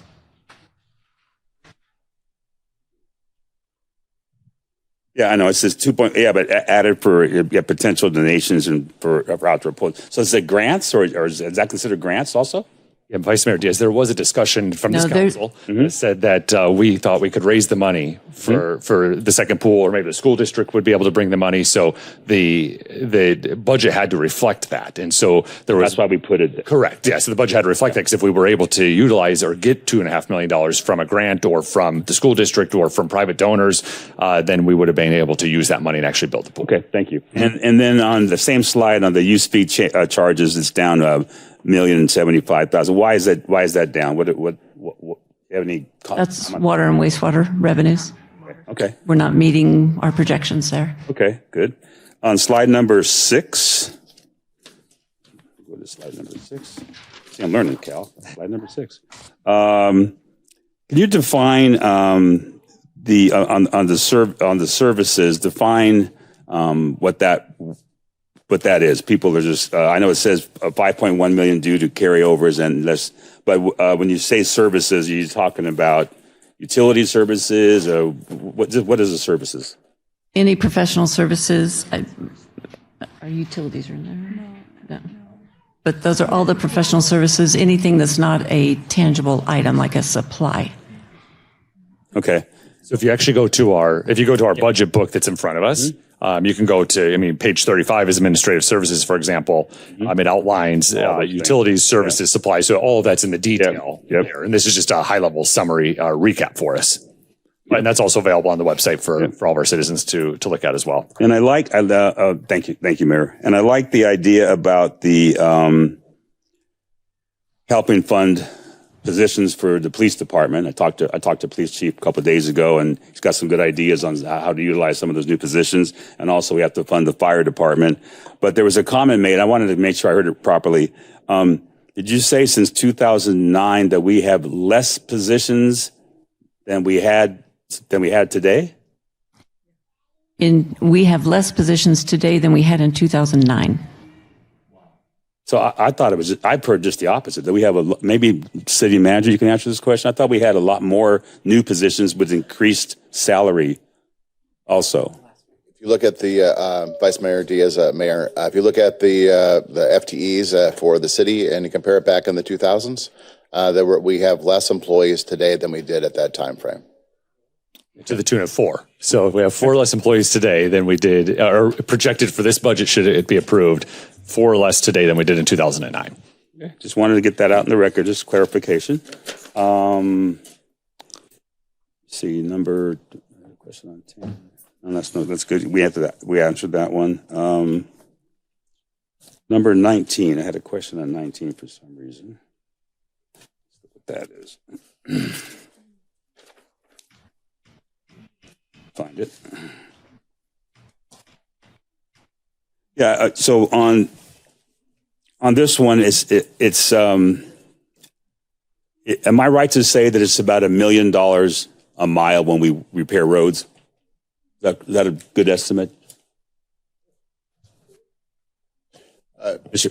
Foggins want to answer that? Jim, Mr. Kellett, if it's okay with you, Mayor and Vice Mayor, I'll bring Mr. Kellett up and I don't see Bill Young, who's our expert, but I know Tim is very well versed. Yeah. You go for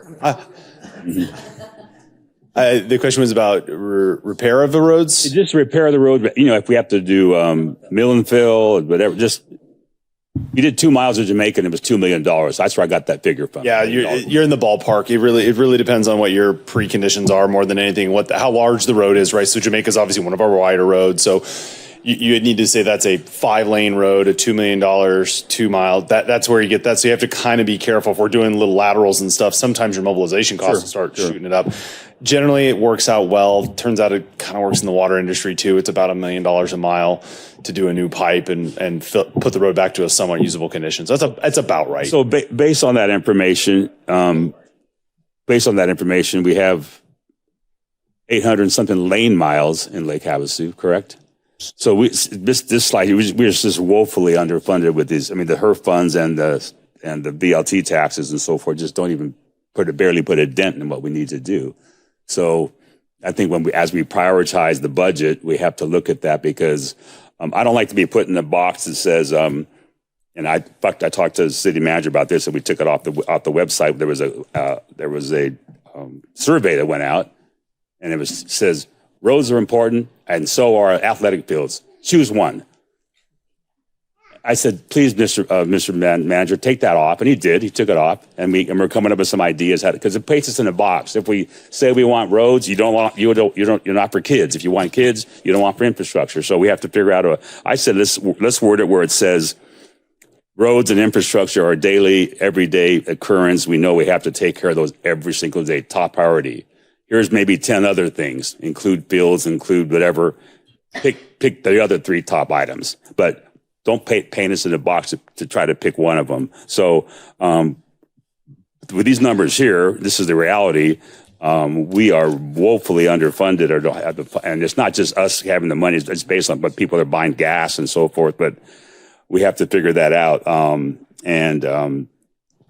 think just the age of our infrastructure and so forth, putting Band-Aids on things. And what I heard today, we're going to continue. I love some of the stuff this gentleman was just talking about, that we are going to be able to be more proactive instead of reactive and that kind of stuff. But other than that, Jill, thank you for your presentation. We had a conversation yesterday as well, and a lot of work is going into this. And I thank you for your work. Thank you. Thanks. Yeah, thank you, Vice Mayor Diaz. Yeah, when it comes to roads, it's a challenge across the state of Arizona, the way they're funded, and even across the nation. Councilmember Campbell's been a leader on this with her work and advocacy on RTAC, and so we'll continue to prioritize those items. But it's also important to highlight that we are being proactive. So $20 million in the last 4 years, in addition to our HERF funding, is going to roads, and I think our citizens are able to see it as they drive across Lake Havasu City. That we have been investing. We have Acoma Boulevard is getting ready to start. start for a mill and fill. We completed Jamaica, we completed McCulloch and Smoke Tree and Mesquite and Swanson. I mean, and we continue on. So we're doing that. You know, when it comes to the budget, I've talked about this before, and I've just some of the conversations I've heard along the dais as we had discussion this morning is that we either can have this or we can have that, and that's just not how it is. We have lots of priorities and we have lots of things that we have to do, and with the available funds that we have, we're doing a very proactive, planned by data, and that is because of some of the studies that we've done, whether it is in public safety or in public works or in parks and recs, that we're having data informed decisions, and that helps shape what this budget is. So we have the available resources, we have the available needs, and how do we pepper that out to ensure that we're taking care of all of those needs throughout the community to meet the needs. So this is all about service to our citizens and how do we best serve them. I don't think we need to talk in a bucket of we only get to do roads, or we only get to do parks, or we only get to do public safety. We can do all of them, and how do we find that balance? And I think this budget does that. It's a conservative based budget, not increasing taxes. It is keeping the tax rate the same. So we will have a truth in taxation hearing because of that, because of the valuations, but we will be able to continue to prioritize the needs of our citizens and do it with the data-informed decisions. And that's what I saw here today. So that we even have the opportunity to talk about additional investments is fantastic, that we can talk about the investments that our citizens want, whether it's a splash pad or field development or roads and infrastructure. I mean, all of those things are separate. Today, we looked at everything in a very high level. So it was all revenue funds combined together, but we do have enterprise funds. You know, so water and wastewater are enterprise funds. Airport is an enterprise fund. The refuse is an enterprise fund. That was all put into one generalization here. So each of those funds are a little bit different, but we're in a really good financial position, and we've done really great work, and we should be proud of that work. And how can we continue? Can I ask one question of what please, Councilmember Campbell? What I heard Jill just stating, that we had an expenditure limit cap that literally we built up almost $40 million, I think I heard you say, in an account that we couldn't even spend. And that, correct? Correct. And again, this has been a great presentation. I appreciate you. And since then, I mean, if you ever run a business and you have, here's $40 million, poop, you can just have a blast, go buy everything that's deferred and have just go. And then what I'm hearing now is we're depleting that money quite quickly. And as a business owner, when do you start pulling back the reins and say, that was fun, you guys. Everybody got bonuses. We gave everybody raises. It all looks really good. I'm in the same business. I understand. And then when we do go through a situation where it gets a little tight or a little concerning, it immediately becomes a problem. So I guess my question, you were saying that we can do all the things. Well, obviously we've been able to do all the things because we had a big savings account that pretty much mom and dad said, here you go, have fun, let's spend it. And we've been spending it. What happens in the next few years, she's brought it up in 7 or 8 years from now, you can see it. We can do all the things, but we have to plan better and be more strategic. It's been fun catching up on all of the deferred maintenance and giving everybody raises. That always feels great. But let's be honest, you guys, it was because of the expenditure limit and how much money was sitting in an account. Am I correct? So let me answer your question. So there's a lot to unpack right there. First, like Havasu City did not give any bonuses. So although that might happen in the private sector, not anything that happened here. So that is correct. We built up a fund balance of about $40 million.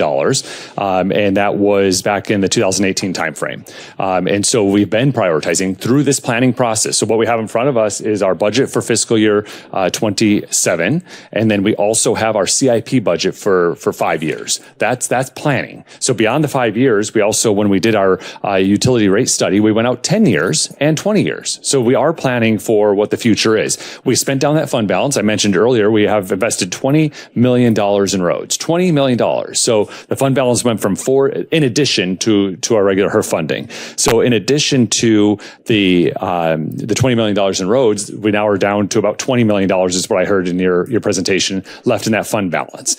So of course, we're talking about 8 years from now that we are going to have to talk about or address the expenditure limitation. That's planning. We're planning and planting that seeds. We're talking about, and after the 5-year and approved rate study for water and wastewater, we're going to have to do something to continue if we want to continue the investments you're talking about that are so important to you with water main replacements and all of those types of things. The council's going to have to address that and have those conversations. So we are able to balance all of the things. So we still have that fund balance that Ms. Olson mentioned earlier with all of the things outlined in the CIP plan. The only one thing that has not been determined yet is if we move 1.5 million up for the splash pad. I know Councilmember Moses has advocated for it, and I can support that as well, to have a splash pad in that area. I think Councilmember Koch had mentioned that as well. And we can have more discussions about that, but we are planning and we can do the things that are important and prioritize the needs of our citizens. And we have that ability to do so.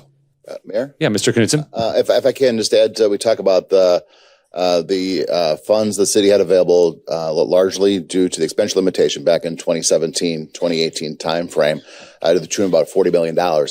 I believe about 12 million of that was a debt issuance the city made. So I would not count the 12 million. You can knock that down to about 28 million at that time.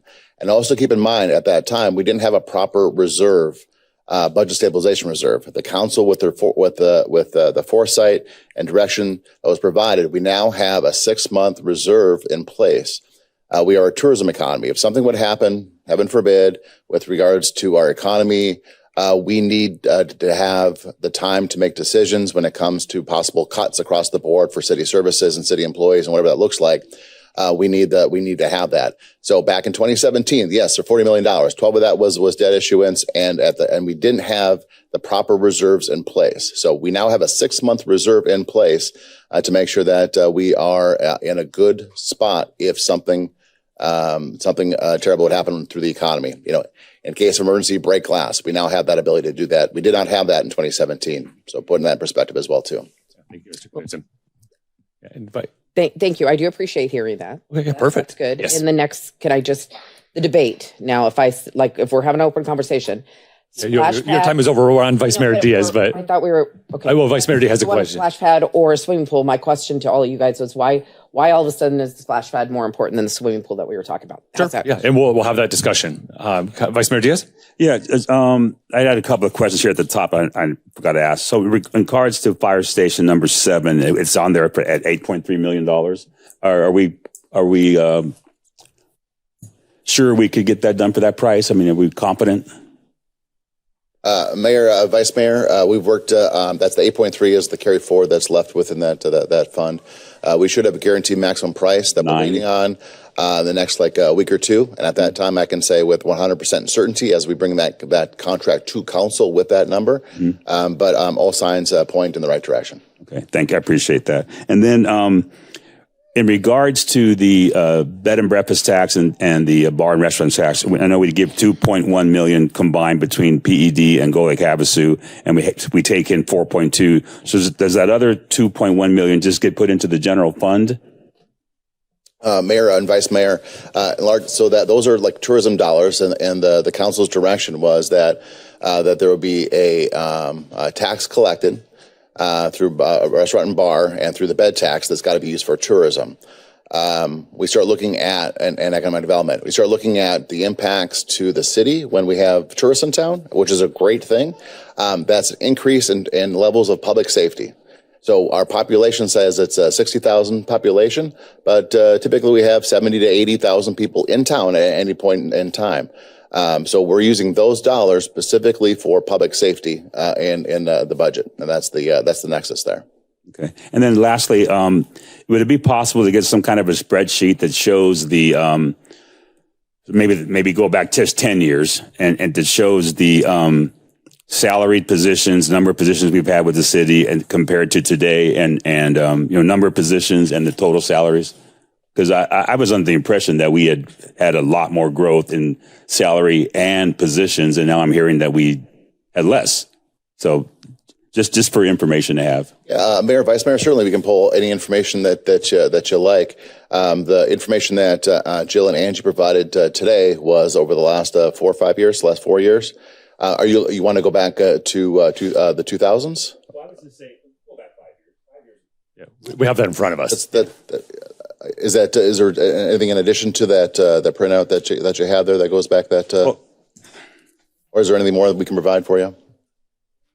Where are you at? It was on our. Oh, that position's added. Oh, Yeah. it's a separate thing. Yeah. Yes, and that has the 5 years. Yeah. By summary and then also by department.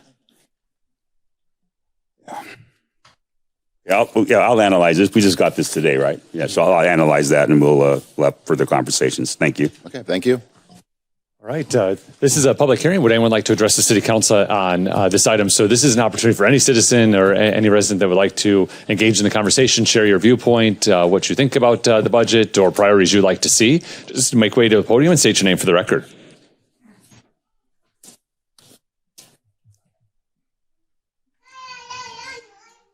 Hello, Mayor, council members. First, I want to compliment the staff. Fantastic staff we have. My complaint or my question is more about the direction that they're given. I think the staff is fantastic, and I think they need a little better direction, particularly in what you were addressing a minute ago when you're talking about the funding for streets and water mains. I'm a little behind here because I'm just pulling up some of this information. But my question really had to do with your statement about $20 million put towards the streets.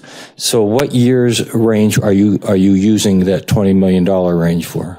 Yeah, Mr. Lutz, it's on the screens around the room. So fiscal year 23 is 9 million, 24 is 1 million, 25 is 5 million, and 26 is 5 million. So that's the 20 million. That's in addition to the HERF funding. The 5 million for 25, was that largely HERF funding? No. So if you look at the two, you'll see the VLT on the first line, and then you'll see the annual transfer, which is the 20% of the VLT, which is $1 million. And I'm talking in addition. So this is additional general fund transfers into the HERF fund. So it all has to move to HERF because that's where we fund out of. It has to move to HERF. It has to move. So when we see it coming out of HERF. You see the transfer as well, and then it comes out of HERF when the expenses occur. Because what I was looking at didn't see that at all. And then regarding $20 million for that time period that you're talking about, from what I've listened to streets and maintenance talk about what needs to be done, and then the 500 miles and what it's going to cost.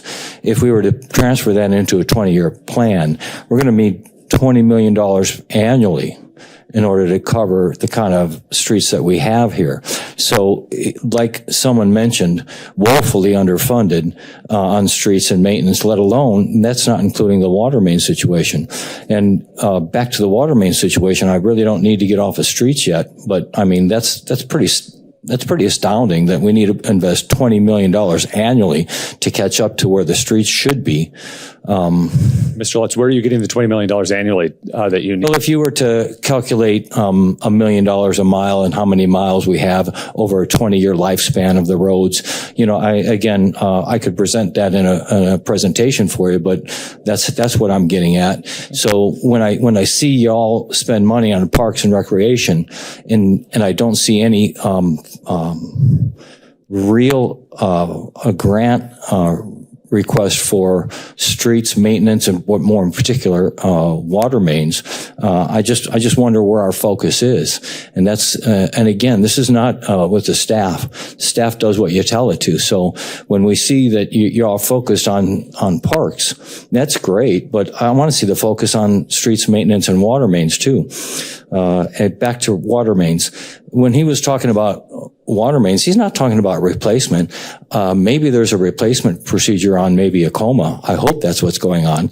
But all we see is repair. So we see sections at a time that break and then we go repair it. We're not replacing sections at a time that should be replaced under replacement instead of repair. So we're very reactive to our water main problem instead of proactive and prescribing an area that needs to be replaced at a time. We should be doing 5 miles at a time or more. And I'm a citizen. I'm not a water expert. So why am I having to be a water expert? And you guys are supposed to be doing that for us. So that's the leadership problem that we have with some of this situation with city council. We expect you to be looking after our water mains.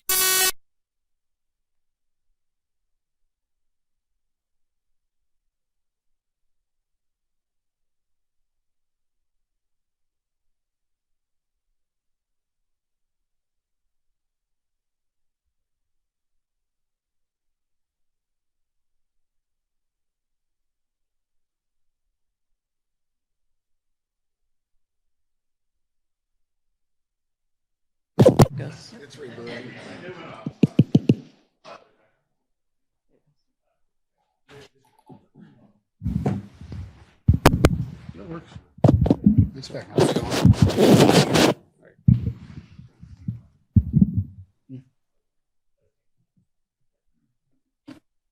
Testing. It seems to cut in and out. Testing. Okay. My name's Dave Johnson, and I just had a quick question here. You get it all figured out? So you guys mentioned staffing from 2009 and how we have less employees now, and I understand we had a great recession and a staffing reboot after that. But in this little piece of paper I have here from the city, in 2016 we had 410 employees, and now we have 510. And in 2016 we had 10 in Parks and Recs. This year we have 47, and they're asking for another 5. 52 people in Parks and Recs alone. I don't know what kind of staffing requirements Parks and Recs needs, but it would seem that that department gets more staff every single time than all the other departments pretty much combined. So I would just look at that. That change was Parks Maintenance used to be in Public Works, and then it was reclassified into Parks and Recreation. And so that was what that a large amount. You said that last night, but again, these are total city employees here, 410 to, or excuse me, 440 to 510. These are actual new hires. That's not including the transfer. Yeah, no, it's the specific questions you asked about. How did Parks and Rec? I'm going to text this to you so you can see it. Yeah, Ms. Olson, do you have any additional information? You're more than welcome to look at this. It's really simple.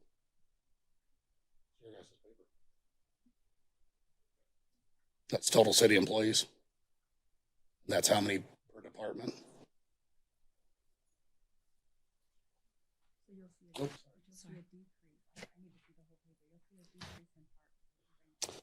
Yeah, so in 2024, we had We don't have that 25 people spreadsheet. working in Parks and Recs.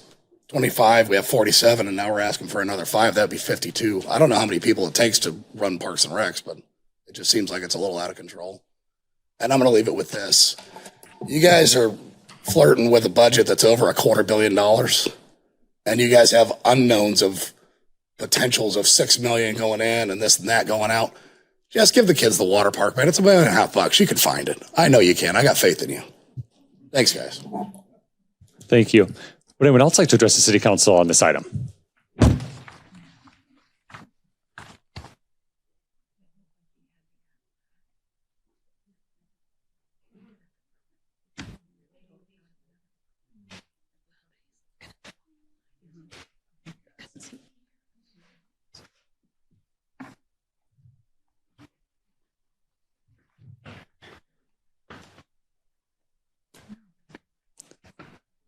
Hello. I'm not sure why, but we were asked to leave. Really? They told us we had to go wait outside. Who? A cop came in and told us we needed to leave. So I'm not sure what that's all about, but Yeah, no, this is a public hearing that I know. is open. That I'm makes sorry that sense to me happened. why we have to wait outside if we're here to listen to a public hearing. And Yes. No, yeah, you're more than welcome to be in here. I'm sorry for that. Yes. Kenny, no, thank you, ma'am.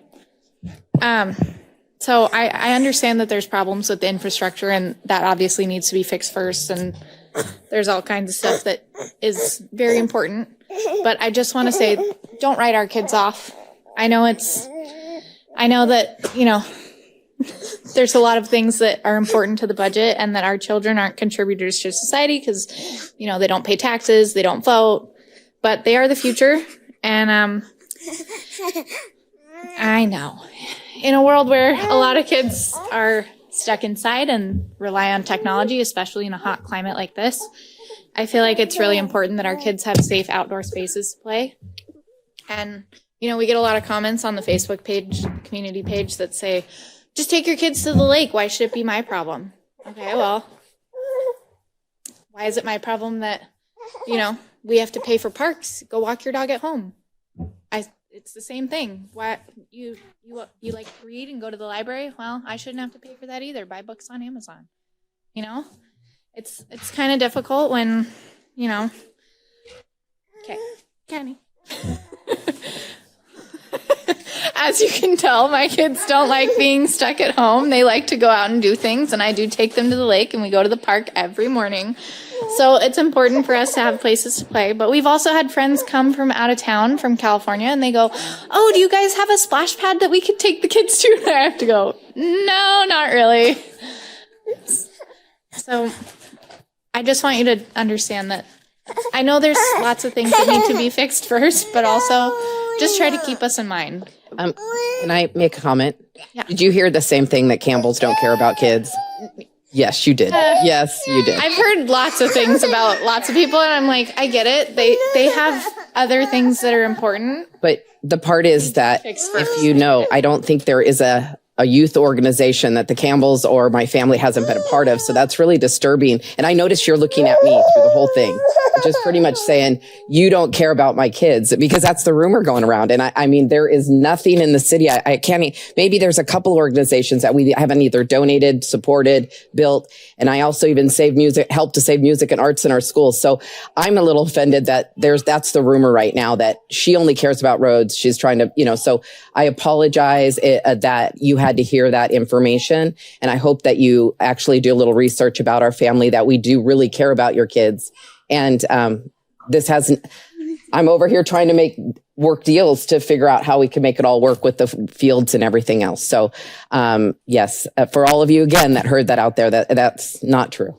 Thanks. Thank you. Thank you so much again, sorry about that confusion but you're more than welcome to stay in here. So no need to leave. Yeah. Would anyone else like to address the city council on this item?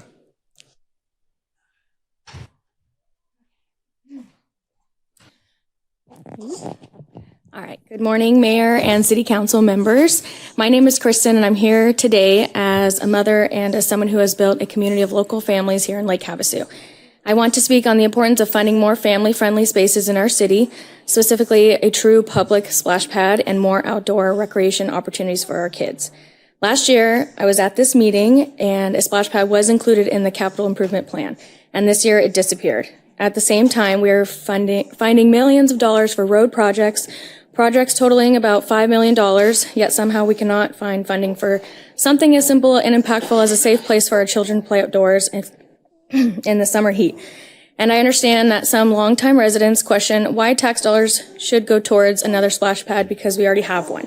But respectfully, what we currently have on Mesquite is not comparable to what neighboring cities offer, like Bullhead, Needles, and Kingman. And a few water spouts in the ground that open and are unmonitored, and unfortunately has become more of a bathing and water source area for homeless population than a family destination. As a parent, I can honestly say that the few times I consider bringing my children there, I found needles on the ground, unknown pills, homeless people sleeping on the benches, and the play structures, which also that play structure is not shaded. So it gets hot by like 9 a.m. at that location. This is not a safe or welcoming environment for our families.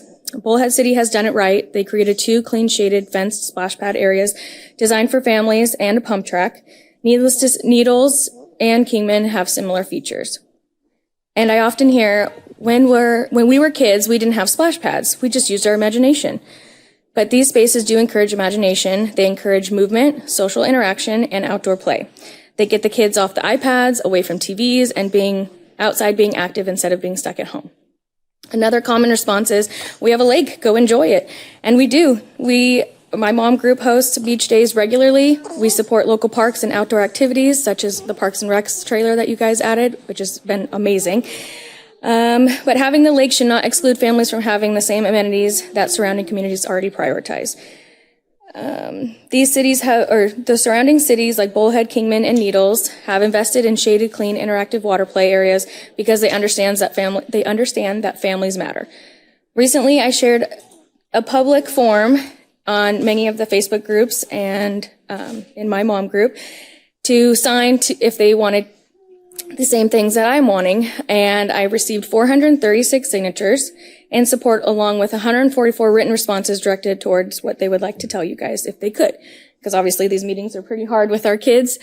The overwhelming themes were clear. Families want safe, shaded, well-maintained splash pads and parks.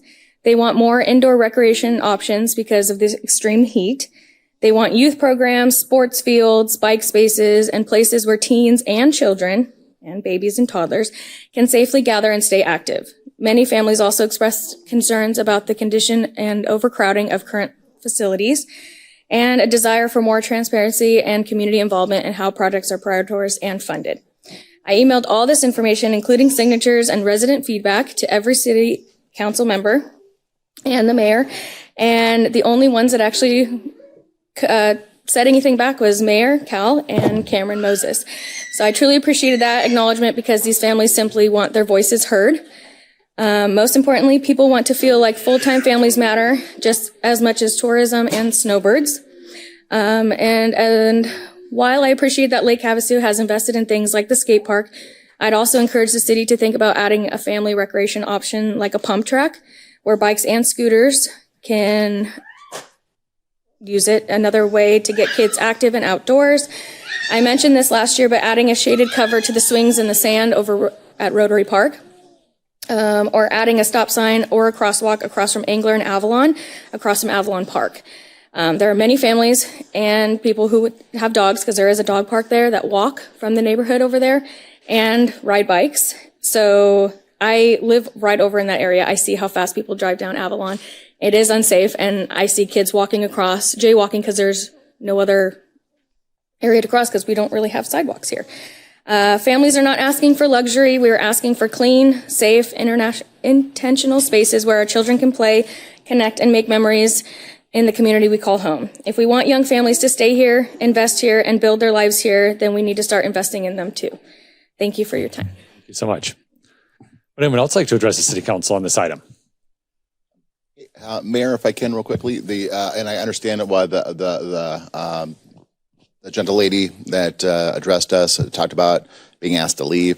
I just want to make it clear that there was no member of the police department that did that, but I can understand why she thought that. It was security downstairs. I'm not sure why that happened, but that's certainly inappropriate, and we'll have that conversation. Mayor and council, actually, that's why I'm here to talk. So as if somebody's going to fall on the sword, it should be the person that needs to fall on the sword. That is me, Mayor. This is still a court building. And as a court building, the security is instructed to make sure that proper court decorum happens in any of the rooms to include any disruptions. And so if there are disruptions that are happening, then security is instructed to come and say, hey, why don't you step out until it's your turn to come up? And so that was what happened. They were instructed to say that. They weren't asked to leave. They were instructed to please step outside until it's your turn. Again, it's because this is still a courthouse, and that proper court decorum should still occur. But there was never any intent for anybody to be asked to leave. And I don't think that's what was communicated. Yeah, thank you. Thank you. Yeah, we'll communicate that more effectively. So, yeah, thank you. Yeah, Vice Mayor Diaz? Yeah, I just want testing. I just want to kind of nip a narrative in the bud that I see happening, and it even happened here today, kind of an insinuation type of thing. And I apologize. I usually make it a point to answer all the emails. And we just checked. I did get that email, and I usually do respond back. That's what people say they like about me, because I respond back to them. I'm usually one of the only ones that does it, and most of us do. But this narrative that just because we're trying to prioritize certain things, and you always have to prioritize wants and needs in a budget process, does not in any way say that we do not care. Everyone up here, all of us do. I think I can speak for everyone, cares about the youth in this community, baseball fields, athletic fields, swimming pools, splash pad, whatever you want to call it. We do. And lately, just this last couple of weeks, there's been some false narratives out that I've seen myself, and I've heard from people about a couple of council members up here that don't like, aren't prioritizing the youth of this community. And both of these two people have a history of just unbelievable support of the youth and families in this community. So I know the social media is a necessary evil these days. It's the town square, but don't believe everything that you hear on there. Come and talk to us directly. And I apologize for not answering your email. Thank you. All right, we still are in the public hearing. Would anyone else like to address the council on this item?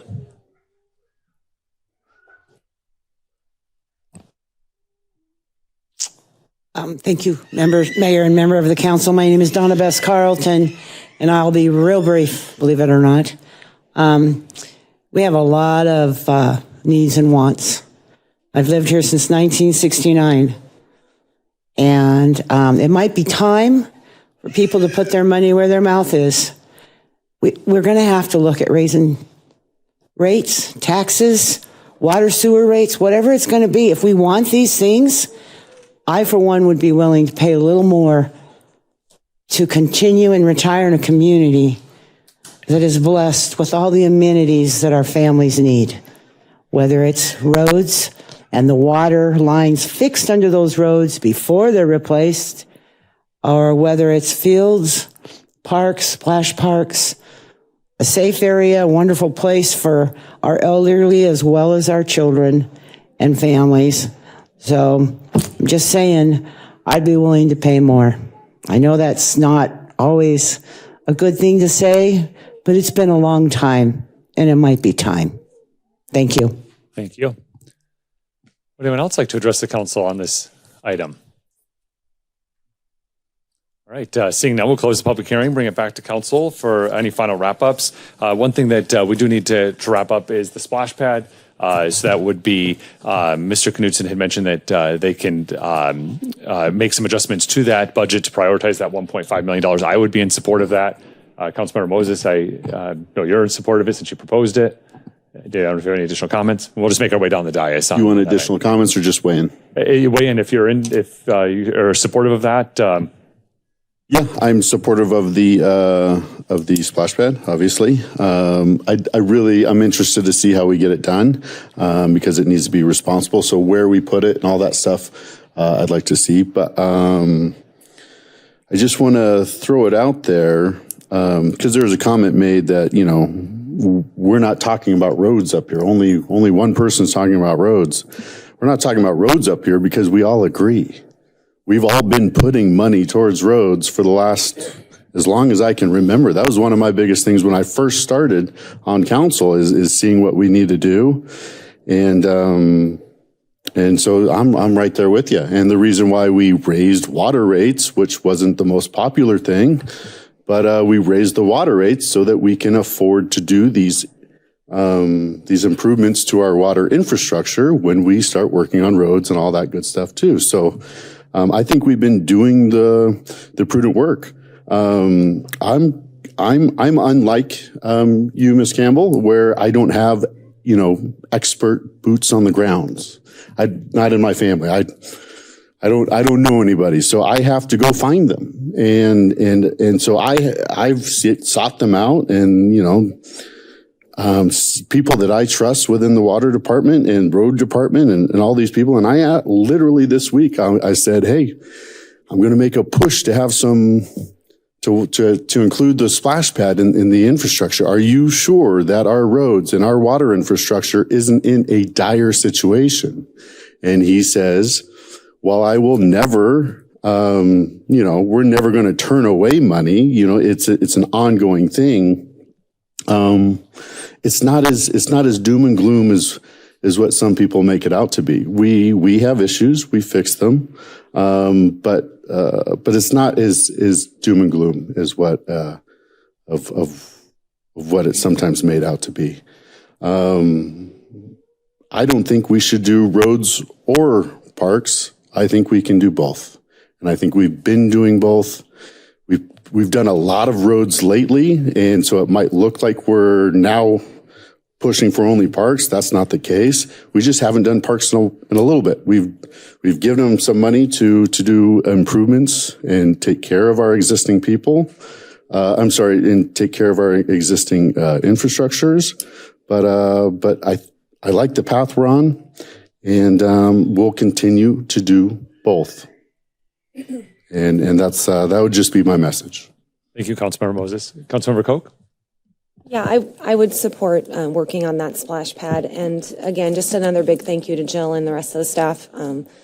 This budget process shouldn't ever come as a surprise. We've seen it for the last few months. They've been working on it over a year. As soon as we approve it, they'll start on the next one. And we've gone through this process. And again, I agree with my fellow council members. We don't need to pick one or the other. We just need to make sure that we're taking care of it across the board and doing it responsibly, fiscally responsibly. And I think we've done that. So. Thank you, Councilmember Koch. Councilmember Lynn? Go ahead, put the splash pad in there. Maybe Vijay can come through with a grant. I would prefer to see the pool I think that's the angle that we were going. And I think we should have relooked at that, but go ahead, put the splash pad in there. We have to vote on it anyway. Thank you, Councilmember Lynn. Councilmember Campbell?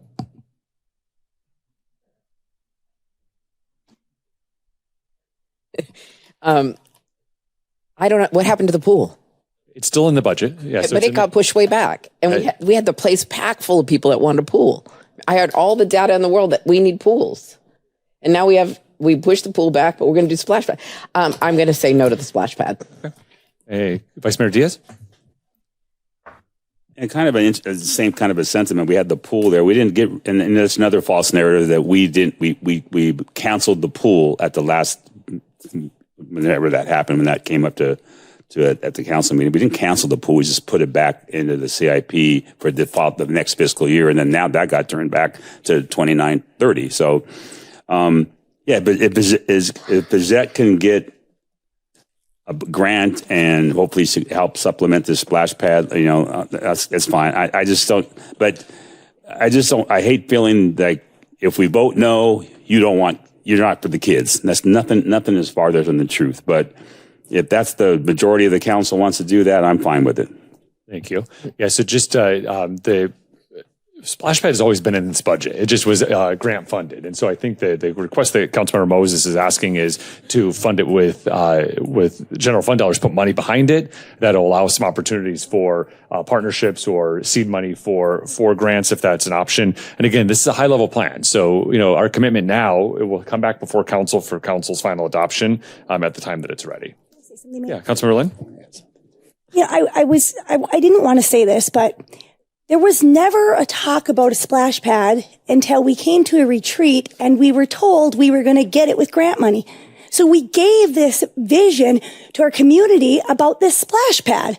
We said, we're going to give you a splash pad, and sold it to the community and sold it to a council at a retreat that it was going to be funded by grants. And now we are not going to get the grants. So now we have to tell people we're not going to get the splash pad. I think it's super unfair that the council got put in this position.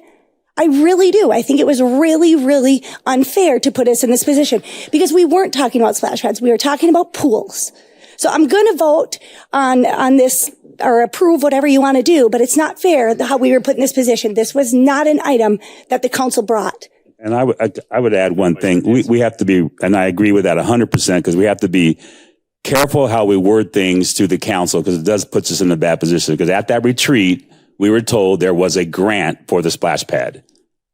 That's exactly, you want to roll back the tape, but I know it probably wasn't videotaped, but that's exactly what was said. And then today we get word spaghetti and trying to get on an answer of why we were told that. No, you really weren't told that.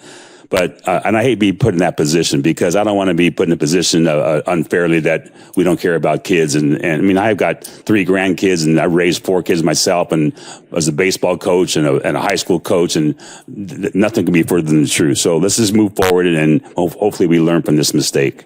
Well, it was a mistake, but the mistake of the messaging, how we got to this point. Yeah. And Mr. can I just say, just Councilmember parlay Campbell. on that too, is that I remember the pool situation. And when we went back there and came back out, we told the community we were going to put it in the next year's budget.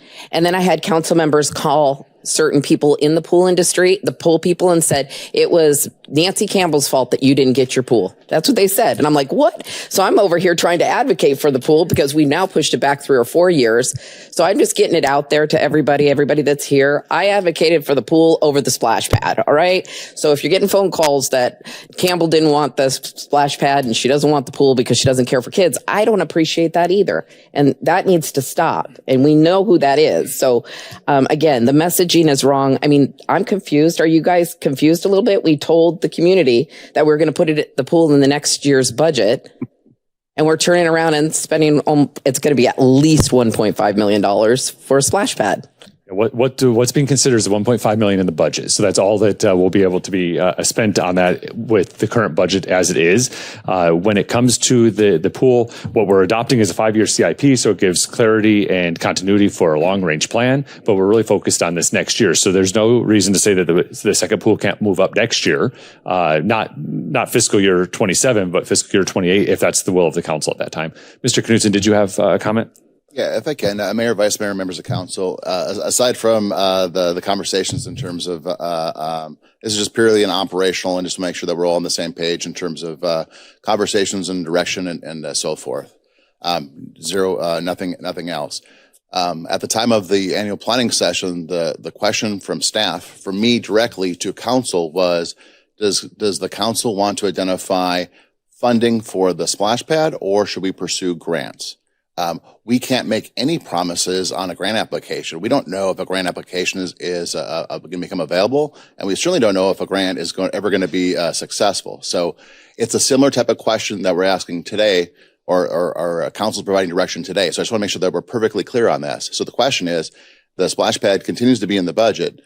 Previously, it's been with zero city funds earmarked for that project, solely to guide to guide staff into pursuing grants. Now, when we apply for a grant, one of the first things on the grant application is this part of any city plan? So if it's in the CIP with zero funding, but it's still in the CIP, that allows us to check that box and say, yes, a council approved plan says the city would like to have a splash pad. That allows us as city staff, Vijette and Anthony and Heidi, to pursue a grant for something along those lines. So now the conversation is a little bit different today than it was at the annual planning session.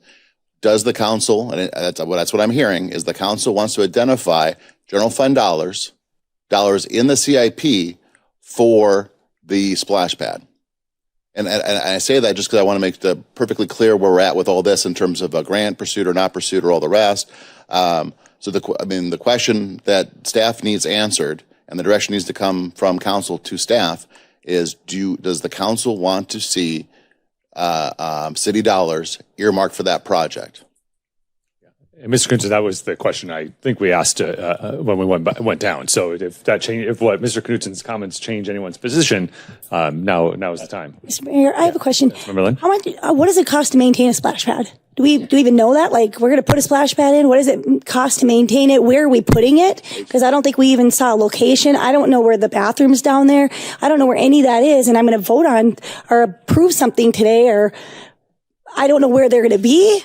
Councilmember Lynn, it's a high-level plan, so all of the details will come back before council with location, operating costs, what it will look like. Right now, it's a high-level plan. Do we want? But Mr. Mayor, that's really hard for me, and I don't want to go down this. But we did the same thing when this high-level thing with the bathrooms down on the channel right now, which we are finding out that it is not on city-owned property, and we put it in a budget because we didn't get that information. So I need the information that you're saying is at a high level in order for me to make a decision. I need to know where it's going to be. I need to know how much it's going to cost. We didn't get that with the pool. That's why we ended up where we were before. So I want that information before you ask me to put something in a budget. I want to know what that is. I know what I'm going to get with streets. I know what I'm going to get with water. I know what I'm going to get with a fire station, but I don't know what this is going to cost to put in a splash pad. 1.5 million is what the number in the budget. And what's the maintenance? And who's going to maintain it? And do we have to hire more staff to maintain it? And what's the insurance on a splash pad? Like, I have a lot of questions on it. And Mayor, how are we going to avoid what the lady just brought up was our other splash pad? She said is homeless place. The homelessness bathed there. She found needles in it. And it's, how are we going to protect this splash pad over the other? Are we putting a big fence around it? Are we going to have staff there? I agree. I'm over here with Councilwoman Lynn that I don't usually, when I buy a truck, I know that there's going to be an employee in it and I know what the truck is going to do and I know what the revenues are going to be to bring it back to me. This is just like, here's 1.5 out of the general fund. And I'm worried in the end, like this building that we're in right now, it started out at like, we paid 3 million and then we were going to put 1.7 and then we put it into, and then it was 4.2 and now we're at over 12 million and 1.6. We're not, Councilmember Campbell. We're just not at it. I know, but this is the truth matters. So well, it is. No, it's under 10 million. No, no. We put under 10 million. I have a report from Jill that she gave me everything all the way down to the fixtures. Yeah. So I know the exact number, but the point is, let's be honest. This is what Councilwoman Lynn and I are saying.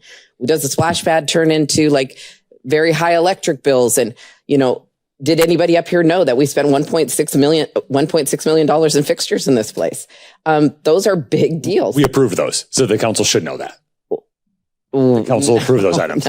No, thank you. Yeah. So, all right. Well, I think we're still in the same position we were before, Mr. Knudsen. Yeah, Vice Mayor Diaz. Is there a possible way to, before we actually vote on the budget come June, correct? Yes. Is there possibility we could get that information that Councilmember Lynn is asking for, which I agree with, before we actually put it in the budget? Yeah, so right now we're talking about having the number allocated. All of the details will come before council for council to consider the final adoption. The location, as I understand it, is in conjunction with the ADA bathroom project down at Rotary Park. There is the police service assistants are focused in that area, as well as park hosts down in that area. But the operating costs, we haven't given the staff any direction to bring anything forward on it because there's no funding attached to it. So, Mr. Knudsen, is it reasonable for you to have estimated costs of operating before we do tentative budget adoption in June? Certainly, if that's the will of the council, we can have some numbers. Jill, I know you're. Yeah, if I may, in the CIP book for the project sheet for the splash pad, staff has estimated the annual operating cost. And you'll notice that on many of the CIP projects, there's an operating impact section, and it's about $55,000 a year between utilities, supplies, and personnel. $54,800. Yeah. Yes. Yeah, that's on page That's 28 of the book. We do have that number. Yes. I just feel like there's just lots and lots of lack of communication on things. Like Okay, you have the book in front of you. How is that a lack of communication? Mr. Mayor, may I? Please. I'm just saying right now, I just asked the question. You didn't know it was in the book. He didn't know it was in the book. And so you're accusing me of not knowing it was in the book. I was just asking, and somebody could have said I could have referred to the book. Jill did. Jill didn't say it until we were asked right now. It's just a lack of communication. That's all I'm asking for on these projects. Give us communication. Give us the right information that we need so that we're not blaming staff. We're not getting accused by the constituents of making decisions. Give us the information we need. I shouldn't have to go and seek it. I shouldn't have to go seek it from our staff, from old staff. I should not have to do that. It should be in front of me. It should be discussed when I ask the question. And it's not. It's just not always. Well, I apologize because I may have overstepped in my words when we were talking about it, but I was prepared during our CIP budget work session with this document. So I had to pull this from our April meeting, but the information is there. Yeah. Vice Mayor Diaz, did you have any comments? Okay. All right. Are there any final comments on the budget? Or Mr. Knudsen, do you have any final pieces of information that you need? I'll ask Ms. Olson, Ms. Bakken, if is there anything that we need clarified? I think we're in a good spot. We got a little bit of work to do. Perhaps just an understanding that other projects will have to be removed from general fund funding in order to move this splash pad up, and we can't just move things up without looking at the overall funding. Moving the pool up to FY28, there's not sufficient funding to do that currently. So just with an understanding that other things will move as well. Yeah, we'll take what we'll do is staff will sit down and we'll prepare, take the direction and absorb all the conversations coming from council to the team, and we'll put together a plan and we'll present that at the next budget meeting. Thank you. Vice Mayor Diaz? I thought I was referred to earlier that if the splash pad is voted on, that we were going to remove the public safety storage. Did someone say that earlier? So there's in my head right now, there's two options, and I need to sit down and talk with the team, mayor and vice mayor. We have the hangars project that's within the CIP. We also have the police storage, and there's some thoughts and we want to be creative. We want to think outside the box, and we want to, is there a way for us to accomplish the goals that we have as a city, doing it a little bit differently and being able to present that plan to council. So I got a couple thoughts in my head. I need to speak with the team and the people that are much, much smarter than me. No, duly noted, because I know leaving stuff out in this 110-degree heat in the summertime is cost money also to the detriment of the equipment that's outside. So 1,000,000%. Yeah, thank you, sir. Yep. Thank you, Vice Mayor Diaz. Any final comments from members of the council? All right. Thank you all for being here and engaging again to this the city team. Thank you so much for all of the work that you've done on this, all the department heads and city staff. We appreciate it. We are adjourned. We'll see you next time. Be kind.